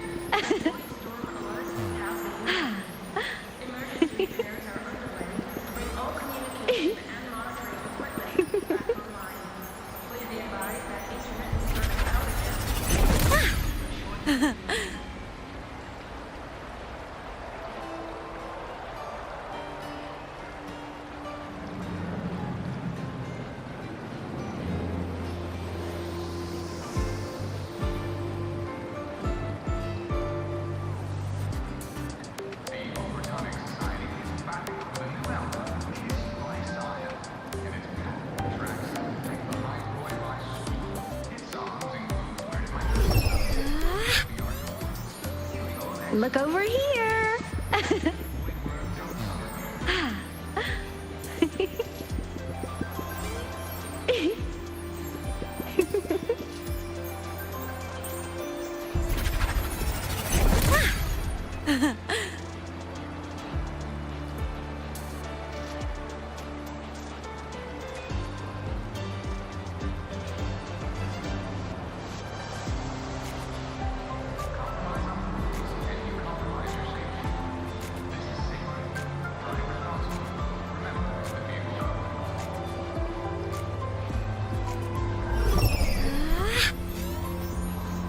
Look over here.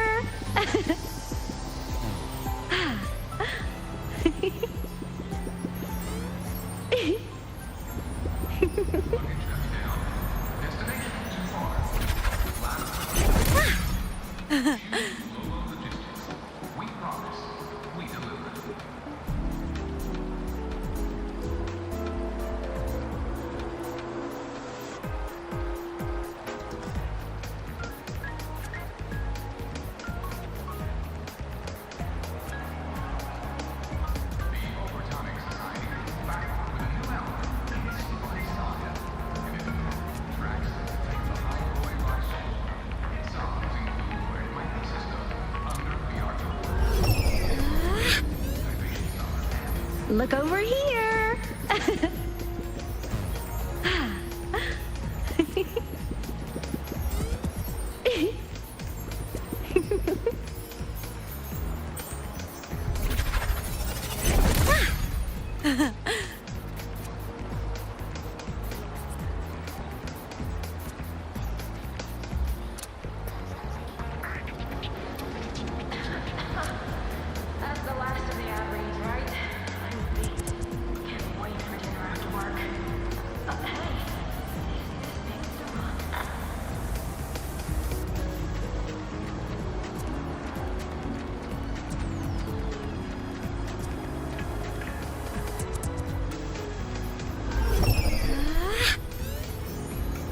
Look over here.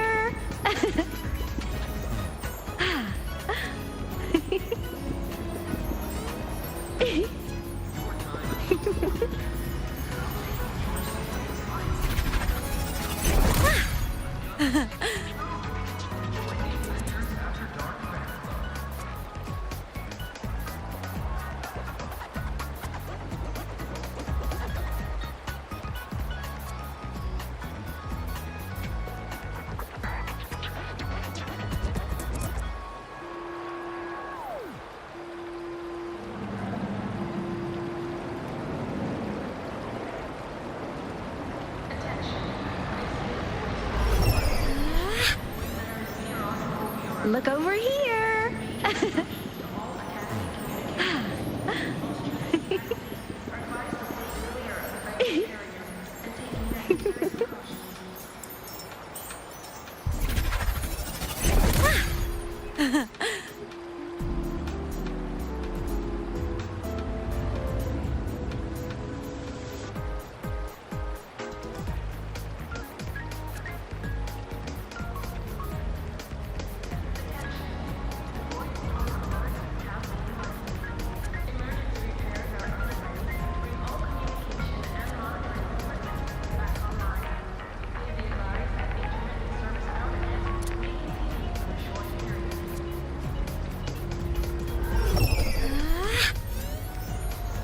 Look over here.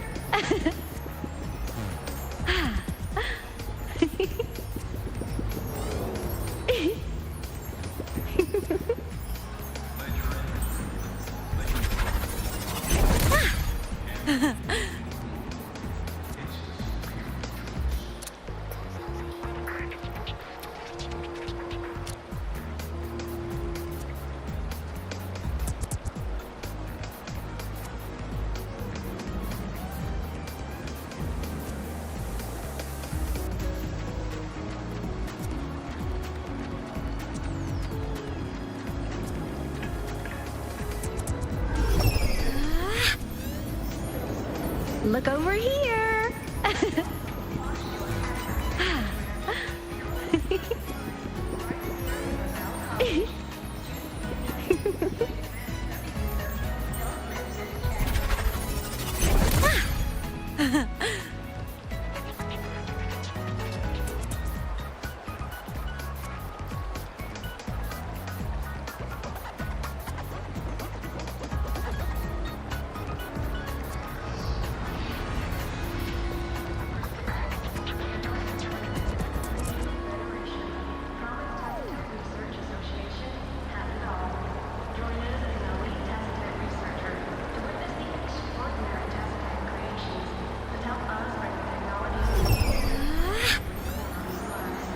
Look over here.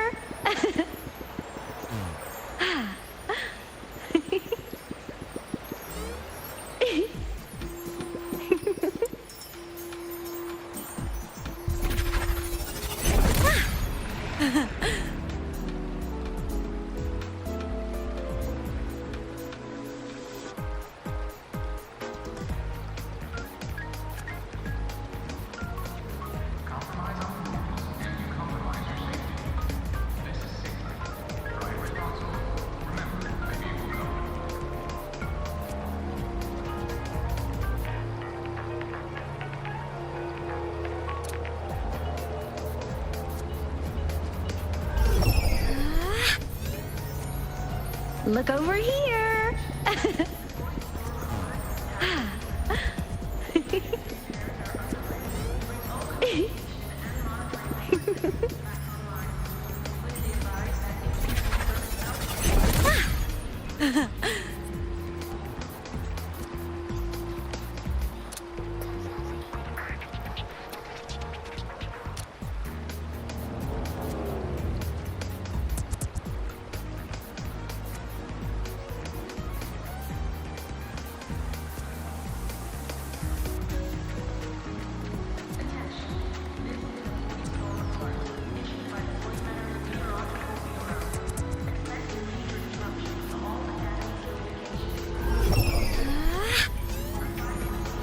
Look over here.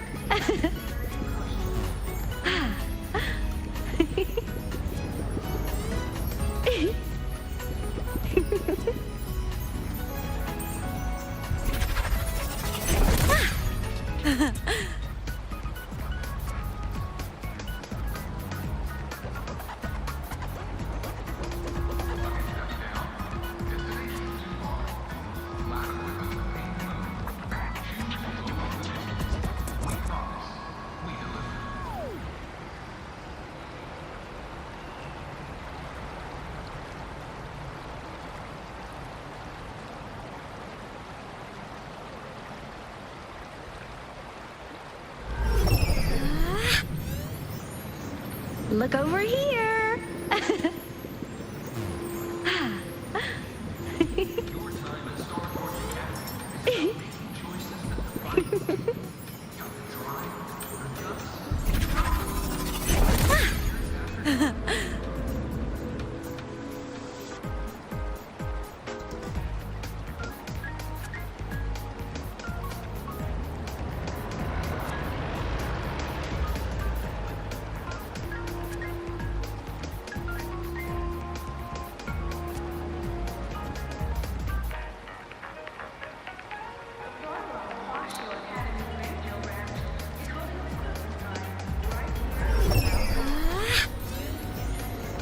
Look over here.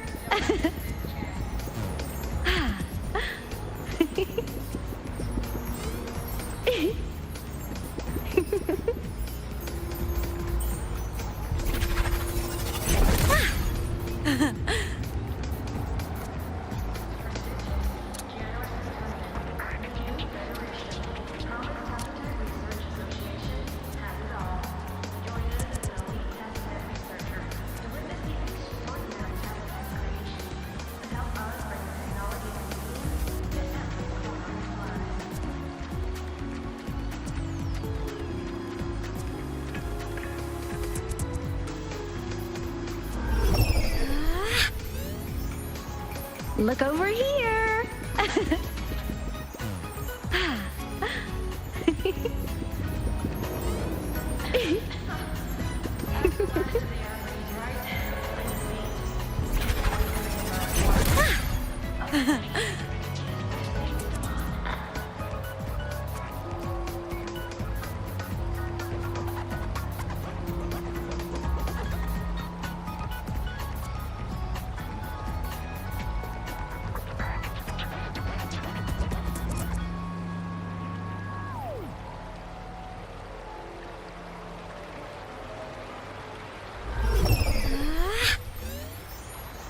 Look over here.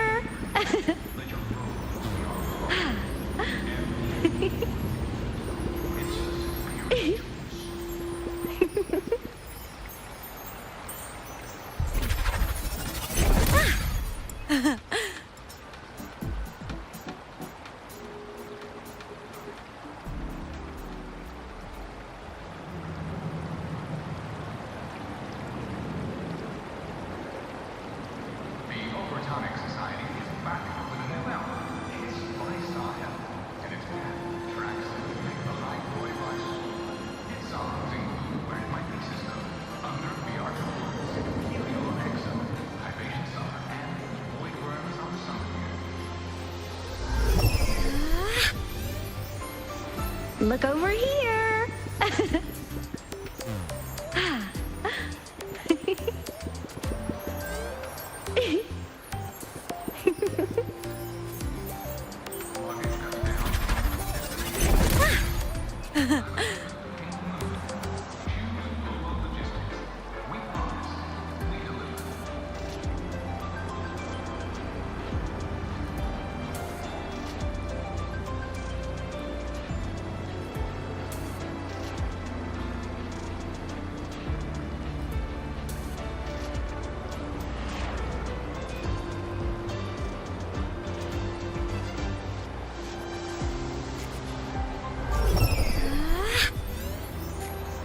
Look over here.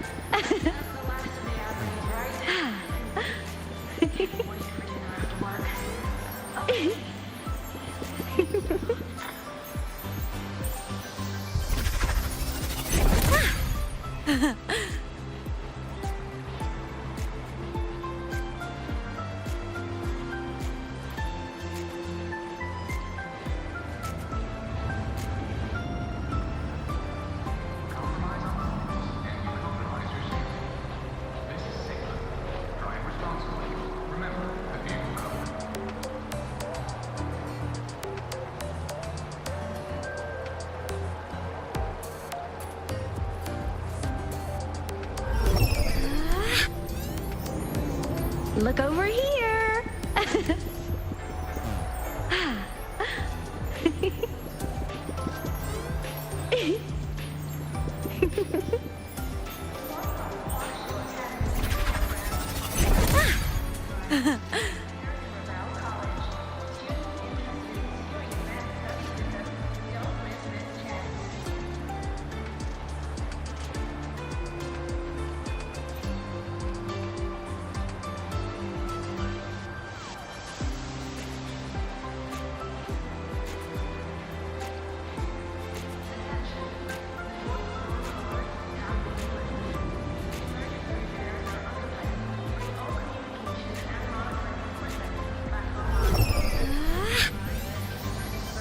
Look over here!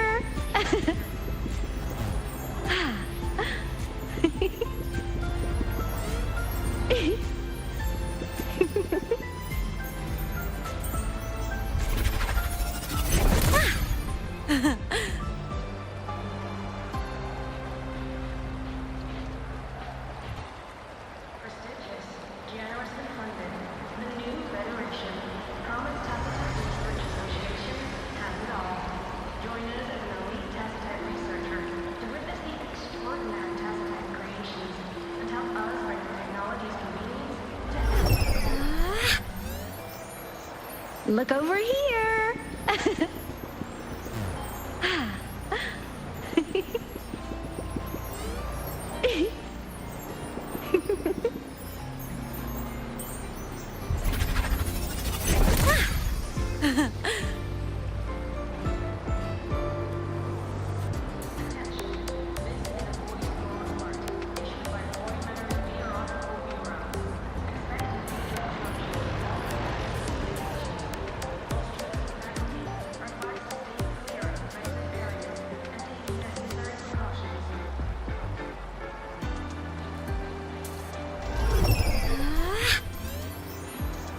Look over here!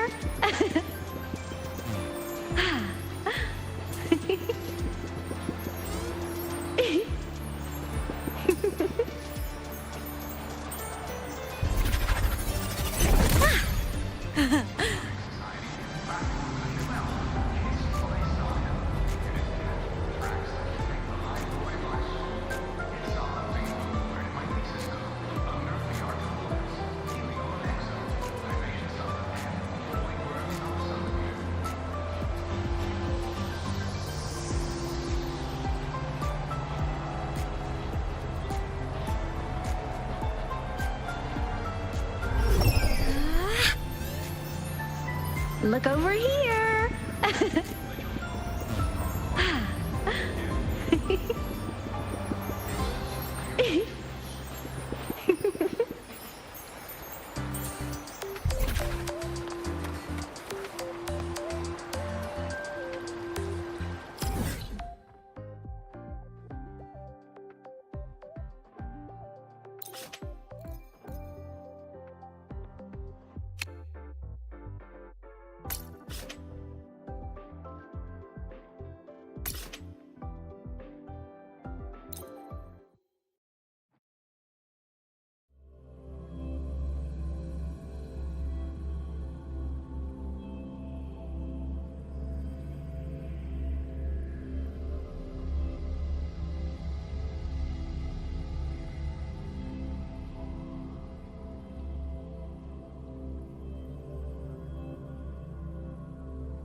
What are you looking at? Oh, there you are. Nothing really. I've just been wondering if I wanted to land another astronomical investment to study all the exoswarm coming off this giant mech.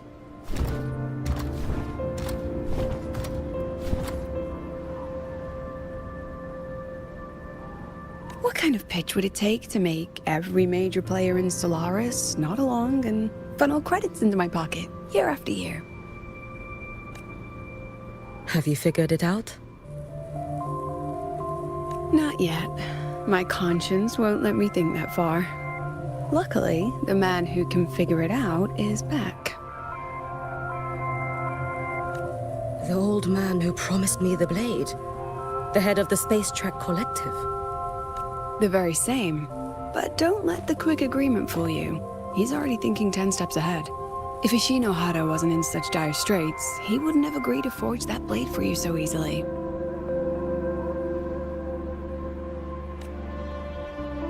Or at the very least, he'd have made sure he got his pound of flesh in return.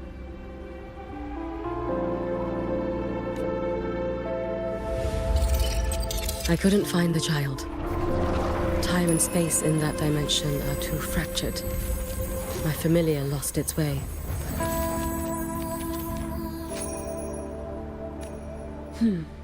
Then we need something that can hold out longer. A better way to search? Void matter reactivity has been high lately. A clear sign to follow would be best.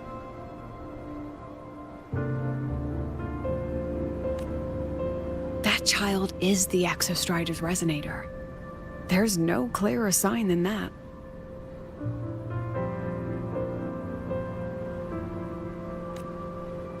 Looks like it's time the Exostrider was reactivated.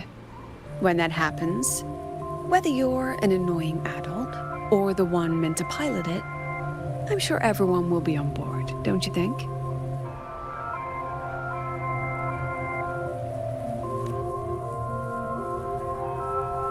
Oh, what if we used footage of the Exostrider activating to pitch for funding? And the confidentiality agreements? No sympathy for my chronic funding anxiety?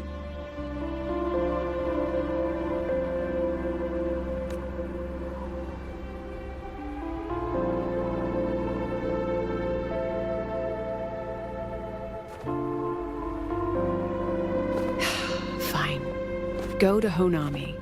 I already approved your leave of absence. Why? To test the blade?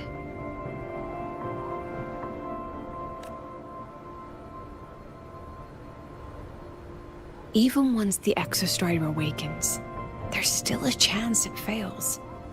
If it does, what you sealed in the Dimmer Plains becomes a liability.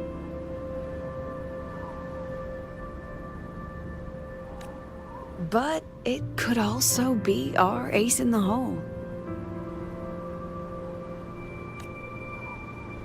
So, before I give you the thankless task of guarding those planes, go deal with matters of the heart first.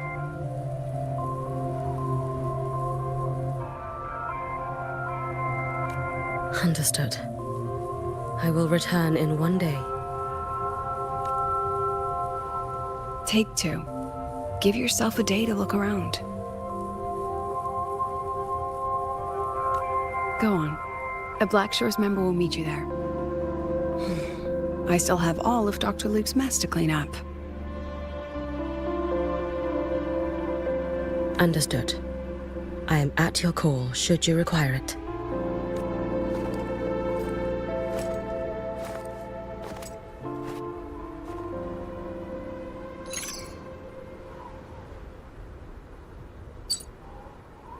Yes, I'm listening. So it's about Denia. I see. Let's discuss it in person.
Lady Miko, can you hear me?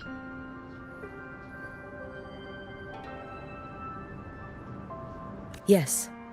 You may call me Hiyuki. Understood, Lady Hiyuki. Most of the left behind in Honami City have been relocated, but a few, the ones whose regrets run deepest, still roam the danger zones. Their unfulfilled desires concentrate the lament's power, an incident just waiting to happen. With you here, I feel better about the situation. We didn't expect you to take this on yourself. Protecting Honami is the duty of the Miko of Flaming Sakura. I thank you for your support. Actually, I have a favor to ask. Oh, is it about Gyokuro, the former Miko? We've already found traces that may belong to her, but nothing we can confirm yet. We're in the process of narrowing down her location. As soon as we learn anything, you'll be the first to know. I am in your debt. Oh, it's nothing. If it weren't for you back then, I would have... Anyway, I'll leave this area to you.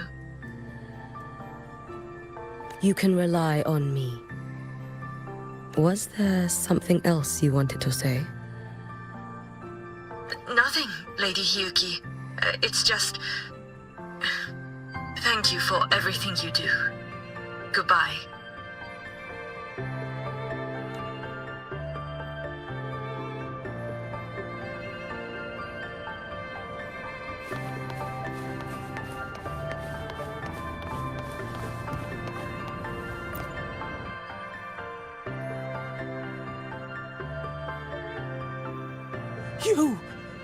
You are...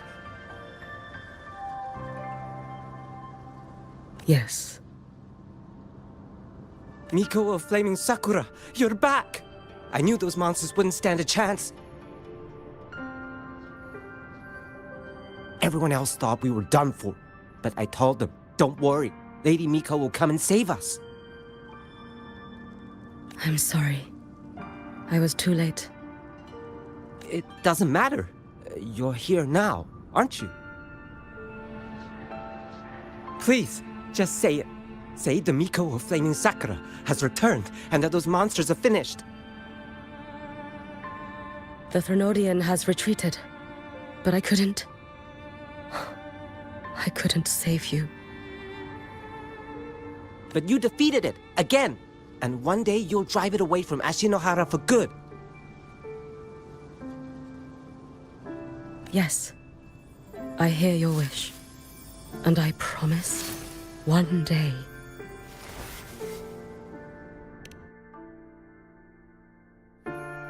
I failed their hopes. No matter how many times we drive it back, the Threnodian always returns. When will we be freed from this nightmare Ashinohara?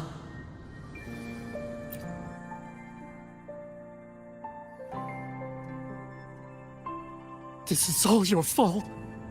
Eternal Miko, huh? You're all useless. Every last one of you.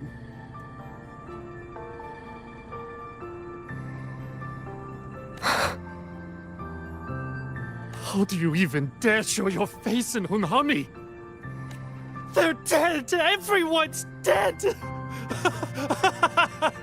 I knew it. I knew the Threnodian couldn't be defeated. I should have run away as far as I could. Oh, Lady Miko, please! Do something, anything! Powerful people like you won't die even if you lose. What about us? What about ordinary people? Just wait to be torn apart? I knew you couldn't hold the line. I knew it couldn't be killed, but how do we go on from here? Lady Miko, heroes, Tell me, what should we do? If you need someone to hate, let it be me. It's all right. Place all your pain, all your resentment upon me. May your soul be granted a moment of peace. If I had been stronger, could I have saved them? If only I had more power.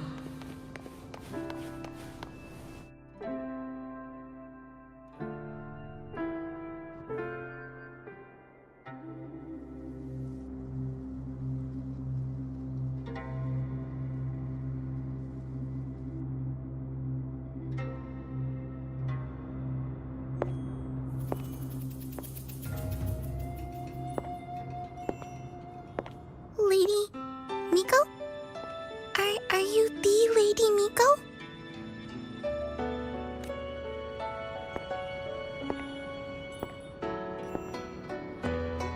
Oh, you are! You're the Miko who once talked to Lady Gyokuro. She told me about you. She said you're her most treasured family, just like my big sister and I. Your name is... it's... Hiyuki. Yes! Hiyuki! That's it! Such a pretty name, just like Lady Gyokuro's.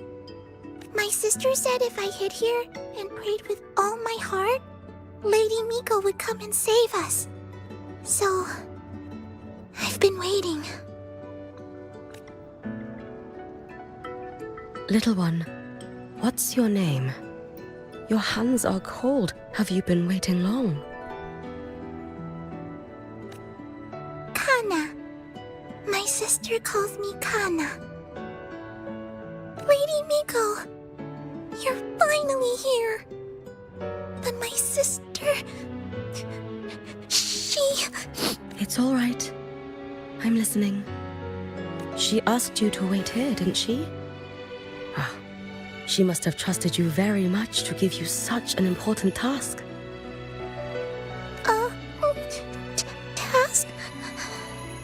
Yes, a task. If not for you, I would never have found this place. You did well, Kana. You completed your task perfectly.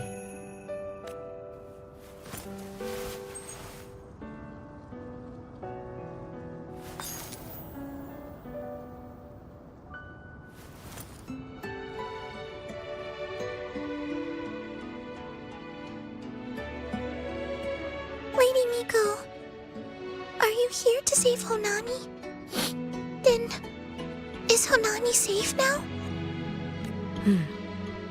Honami will be fine. Sister said you carry everyone's wishes, that you're the strongest. I knew you'd come and fix everything. Lady Miko, can you help me find my sister? Of course. We'll both get to see our sisters again soon.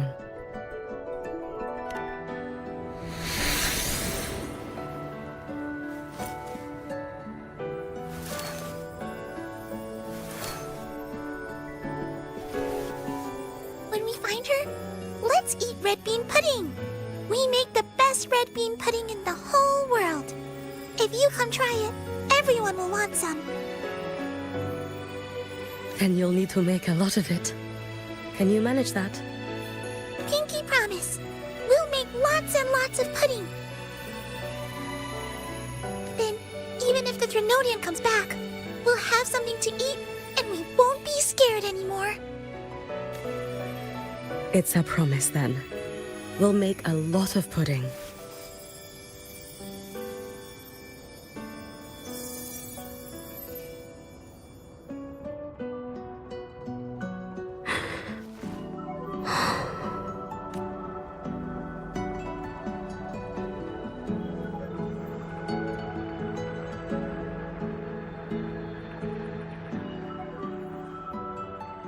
Red bean pudding.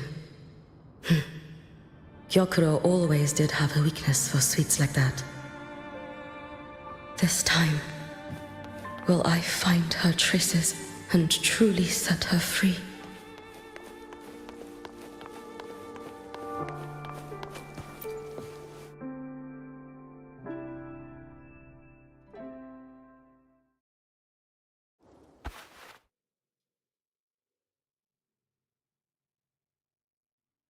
Hello, Lady Miko.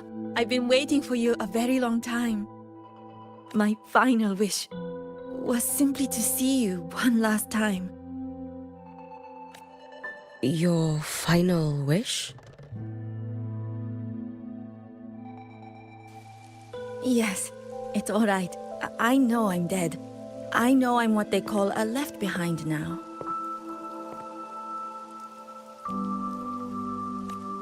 But I thought if I'm going to remain like this anyway, I might as well get what I wanted before I disappear, right?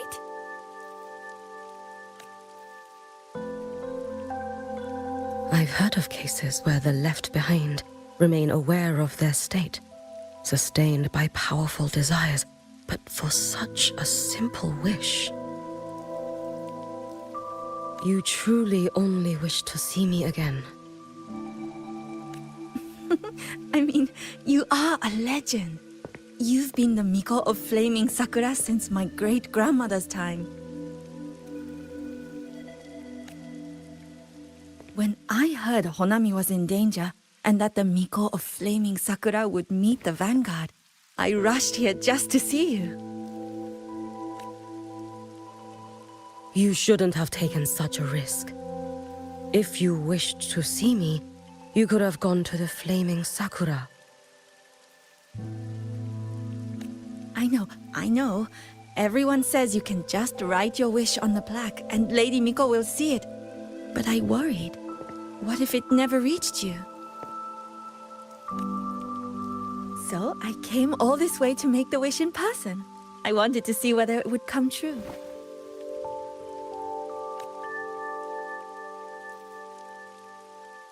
Very well. Then tell me, what is your true wish? I wish for world peace, for people to stop living in fear of the lament. I want everyone to survive it. Lady Miko, my wish is that there will never be another Miko of Flaming Sakura.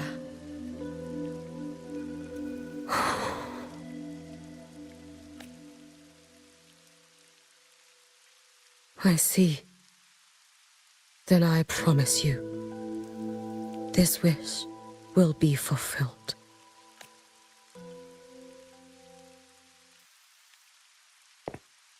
I know it will.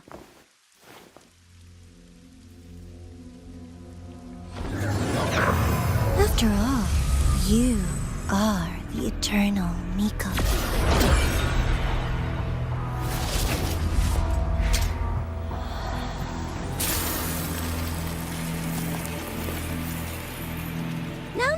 No need for that, Lady Miko.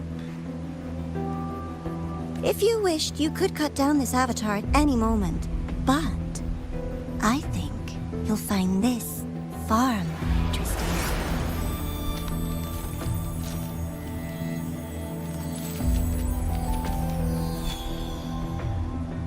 Gyokuro's Shiratori. I know the Fractidus has cost Ashinohara its fair share of grief. But personally, I hold no ill will toward you.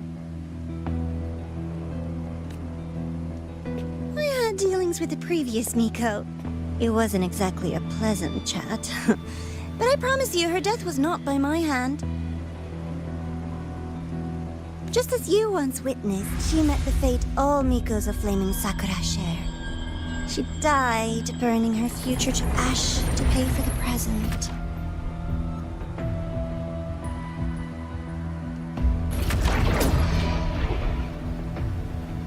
Aren't you even a little curious about what I showed her? If this makes you uncomfortable, feel free to cut through space and leave. This face of mine, of course, is entirely at your mercy.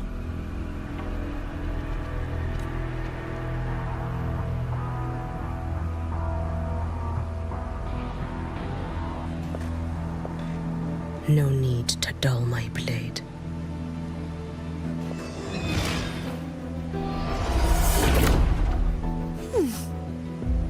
She wears the exact same expression as the previous Miko. I suppose one day she too will be reduced to ashes by her own wish. Oh, Eternal Miko. Is she simply arrogant? Or just a coward?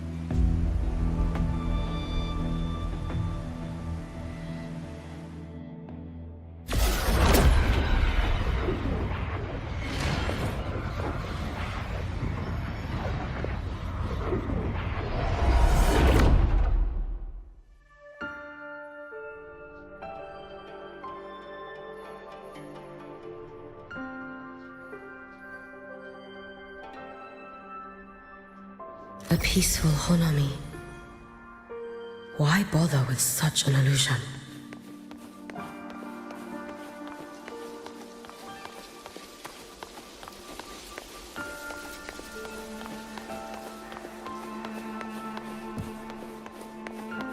Gyakuro.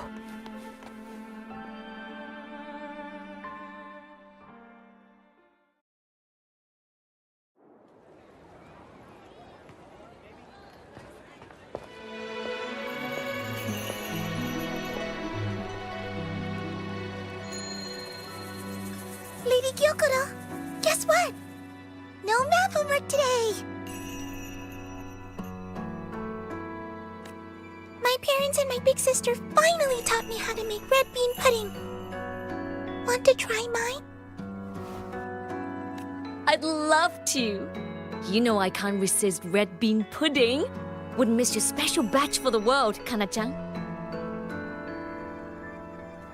Yay! I'll go make it right now.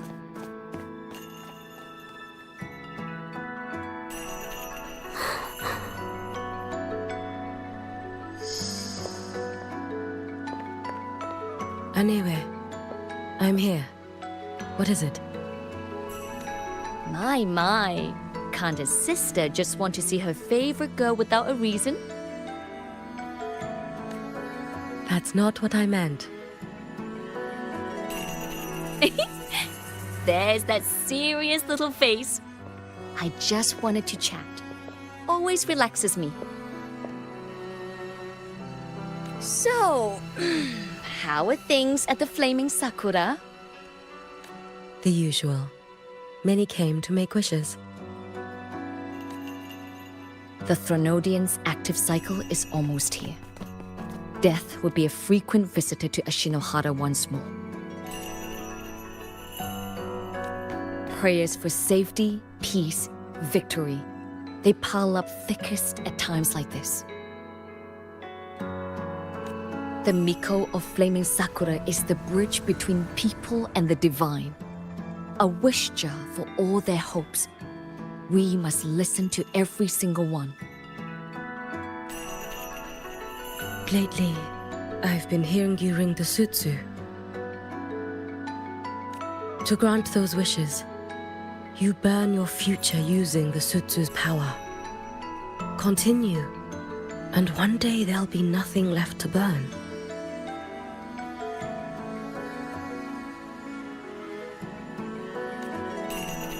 You should have stepped down already, Aniewe. Let me become the Miko of Flaming Sakura. Let me inherit the Sutsu. Oh, I'm perfectly fine. I've got futures to spare, you know. You tell me, little Hiyuki, what's got you so fixated on this? Don't tell me you're secretly in awe watching my heroics on the battlefield and... Yes, I want to be just like you. You wish? You're 100 years too early for that, you little blockhead. Enough about the Suzu. Stay and have some pudding with me instead. I know a wonderful little shop. Always practicing archery under that sakura tree. What a bore! A girl your age should be out living a little. Here we go again. You know I don't care about any of that. I'm going back. You sure? Come on! Consider granting your big sister's wish. I only came because you called. I put my work on hold. I can't stay too long. Besides, I don't like red bean pudding. Huh? I keep forgetting you have the world's most boring palate. What a shame. I'll just have to enjoy all by my lonesome then.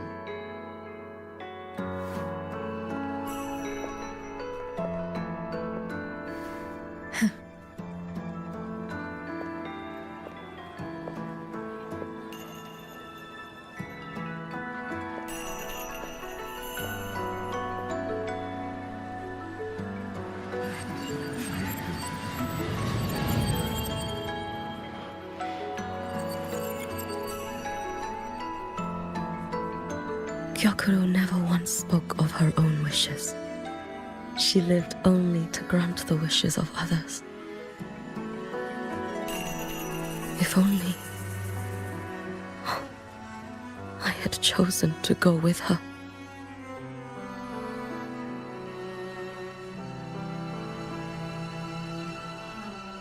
I should go there.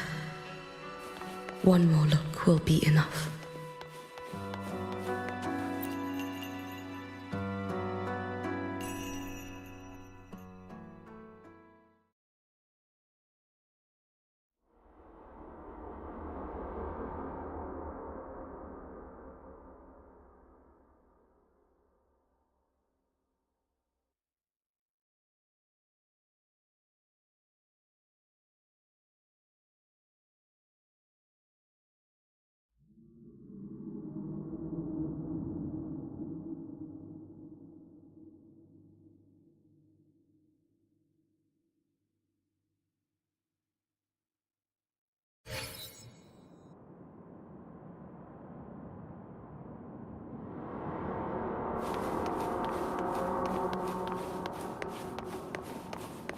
Still regretting that you didn't step into that shop and try that red bean pudding with the former Miko, aren't you?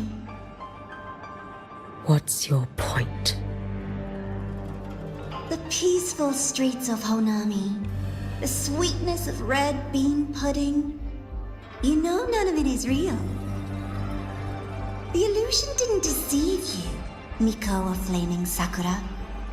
You were the one who deceived yourself. Desperate to play pretend? Why not commit? Please, this performance is only beginning. Miko of Flaming Sakura, do not forget the regret you carried here. You never forgot the lives you failed to save, nor their final, fading cries. You've been watching me? Among all the Mikos of Flaming Sakura, you're the most special. Only you could peer into the Sutsu and see a future so utterly pitch black.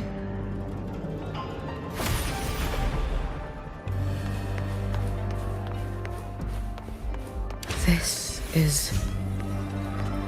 Oh, you've heard the stories, of course. But none of them know what Rover really endured to reach this point.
over.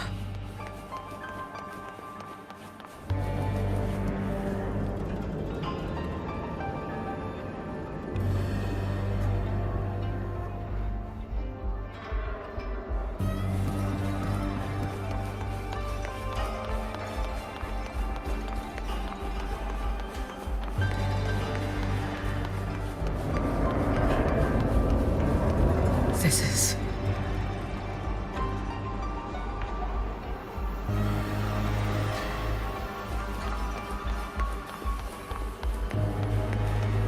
the Threnodian.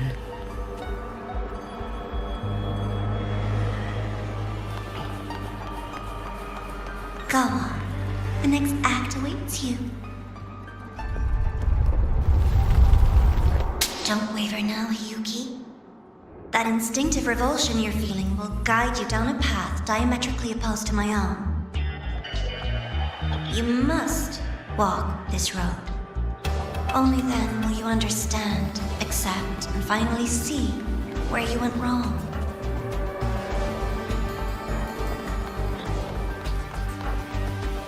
Just as you suspected, both Jinjo and Honami once lay beneath the Threnodian's shadow. But only in Jinjo did the night give way to dawn. You...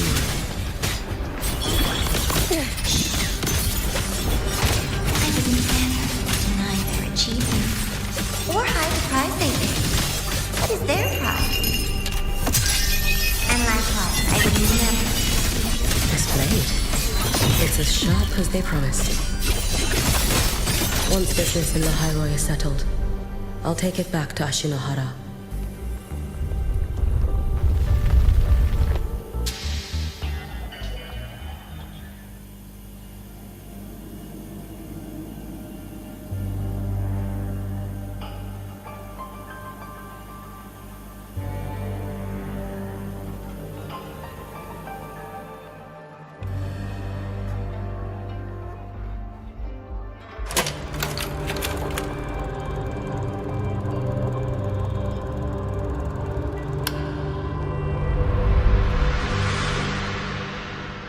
You needn't doubt. This is, in fact, my ploy for you. What else would you call laying the very path you've dreaded most bare before your feet? Keep walking. The way forward is the only way left.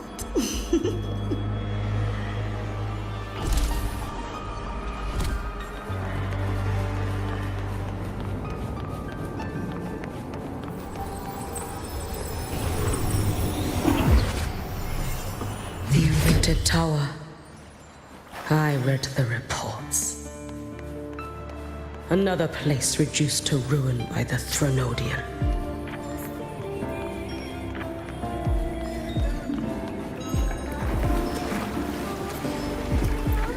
A nation that placed its faith in the Sentinel, yet its blessed maiden was spawned by the Threnodian Leviathan. Deliciously absurd, isn't it? I read the incident reports. It was the Threnodian scheme. Obvious enough. And from it, I obtained the precise counterweight to tip the scales. The power of assimilation. Precisely. After all, isn't that blessed maiden living proof? Proof that harnessing the Threnodian's power is a viable path. Is this the fall of Imperator? As you know, even a sentinel can't be a crutch for humanity forever.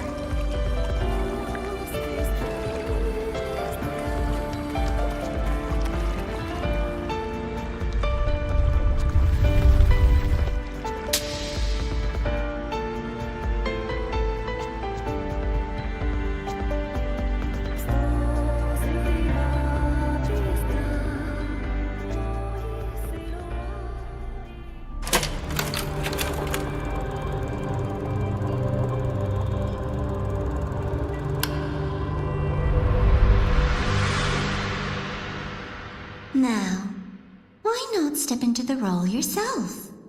Experience Renacita's conclusion firsthand. Oh, and I made a personal appearance for the grand finale in Renacita. I couldn't very well abandon my rather childish subordinates like that, could I?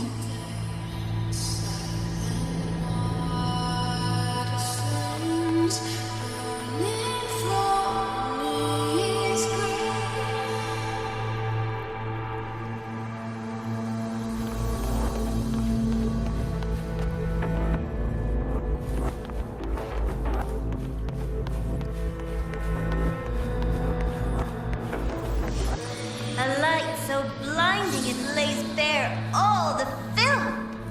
A world where every prayer is answered. Just like a dream, wouldn't you say? Oh, if only Ashinohara could have...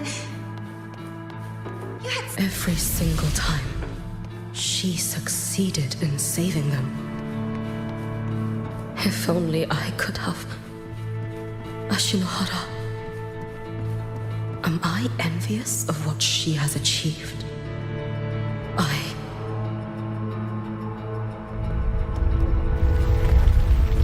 A little sideshow before the end. You don't mind, do you? Lend me your strength.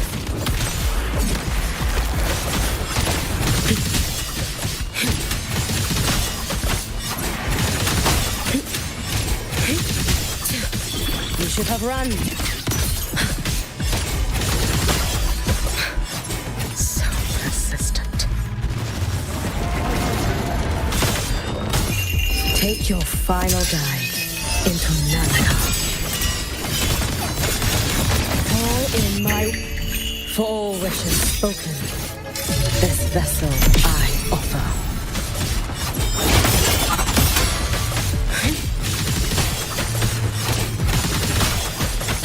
Too late to escape.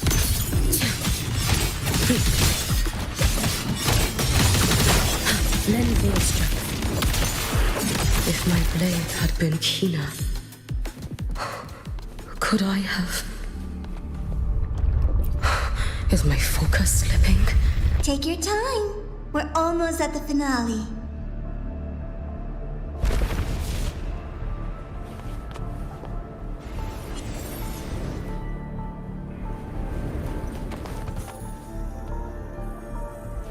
Come, let's go.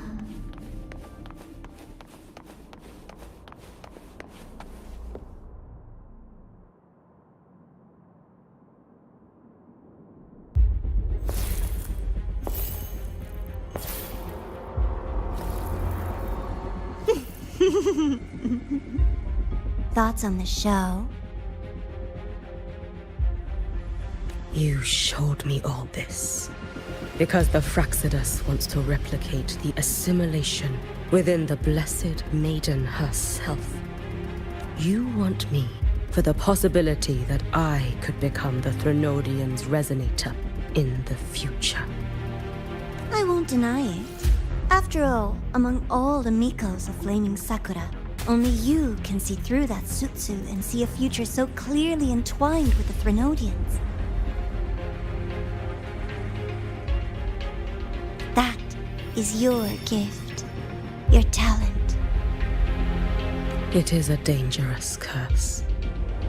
From Ashinohara's legends and the Space Trek Collective's investigative reports, you know who Rover is by now. As a savior yourself, what do you think of her capabilities? She's strong. You can afford to be more effusive. Unlike you, who failed Ashinohara time and again, she is the perfect savior. But let's be brutally honest. This world doesn't have a second Rover.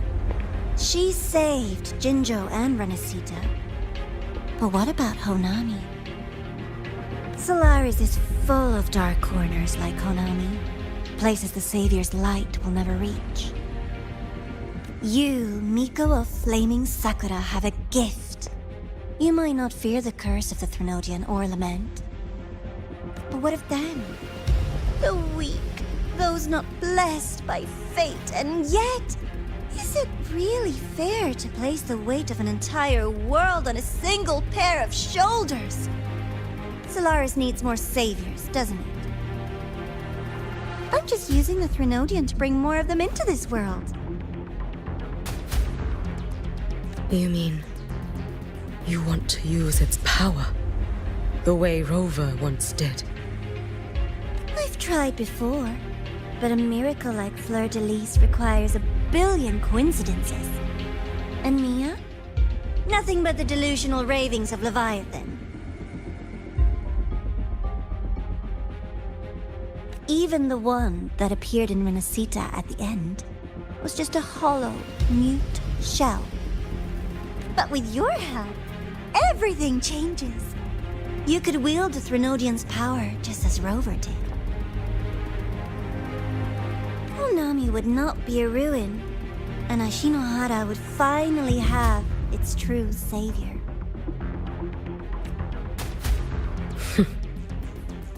I have to admit, your proposition is tempting.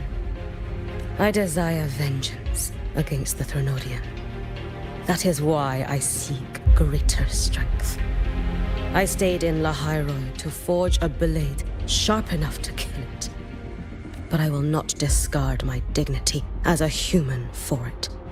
I will not become the very horror I hate. Not even. You stand on Honami's soil. You stand on a graveyard of millions. Go on. Ask them if your dignity as a human matters. I think they tell you that simply staying alive is what matters. Eternal Miko, you know your limits. You've crawled through countless defeats, barely protecting Ashinohara from the Threnodian's assault. But what of the future? When you fall, who will take up the Sutsu? Who will walk this lonely, futile path next?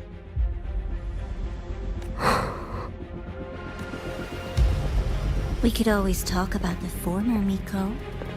The bodies of the left behind are ephemeral. You'll find I have a far more durable proposal.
treasure chests! Ah, the essential RPG experience.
Candy? It's a new flavor. Sigrika and Lene suggested it. Great for lifting spirits.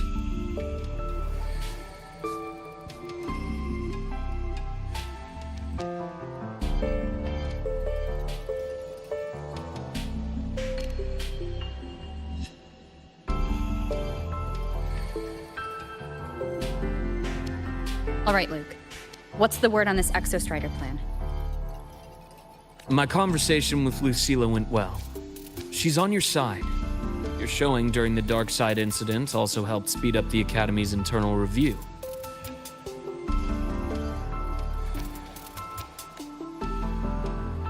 That said, you've been a student here for less than a year. You'll need the Space Trek Collective's approval to officially activate the Exostrider. Their biggest financial backer is the new Federation. And of course, they answer to an entire board of investors. And to them, the Exostrider is definitely a high-value asset. I've been flooding their desks with reports. Your Academy investigation record, your latest test scores from Abel College, and a full physical adaptability eval I wrote myself.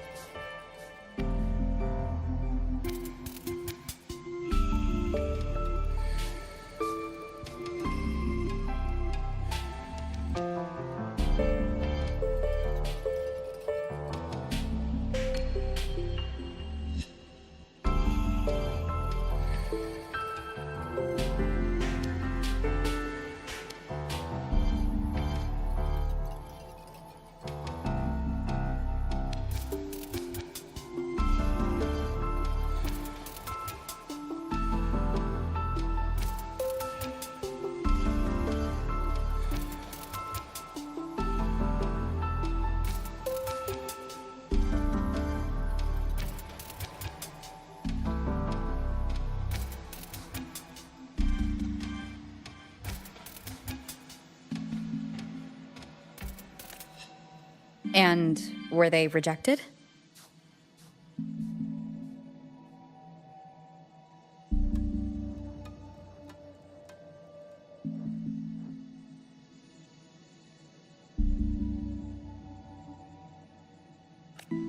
we got a meeting.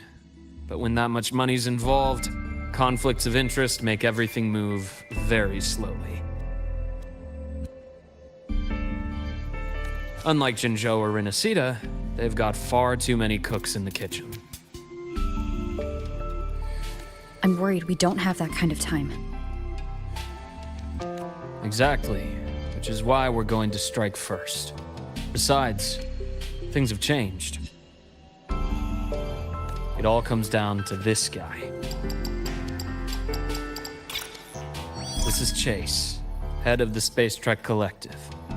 He just got back to Lahai on a Triumph avionics ship from the new Federation.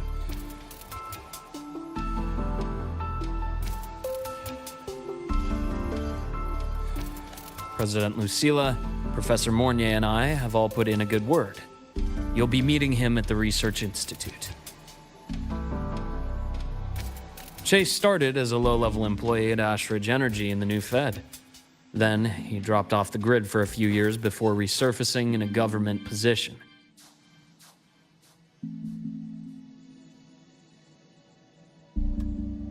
After that, he left the government and started diving into multiple large-scale investment projects.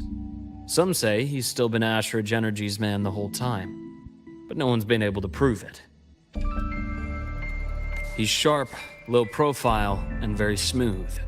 At his age, he's seen it all. His only real concern is if the Exostrider's pilot can be controlled. Normally, they'd pick Academy synchronists who have been signing stacks of NDAs since day one. But Sounds like his attitude changed. Does that have something to do with the changes you mentioned? come in. Let's talk over some hot drinks.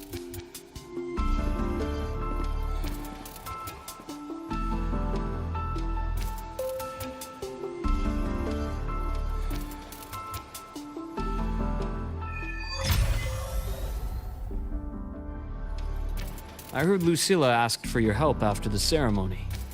How did it feel working with her? Well, at first she was pretty dominant, steering the conversation the whole time. But now I understand it's because this academy means so much to her.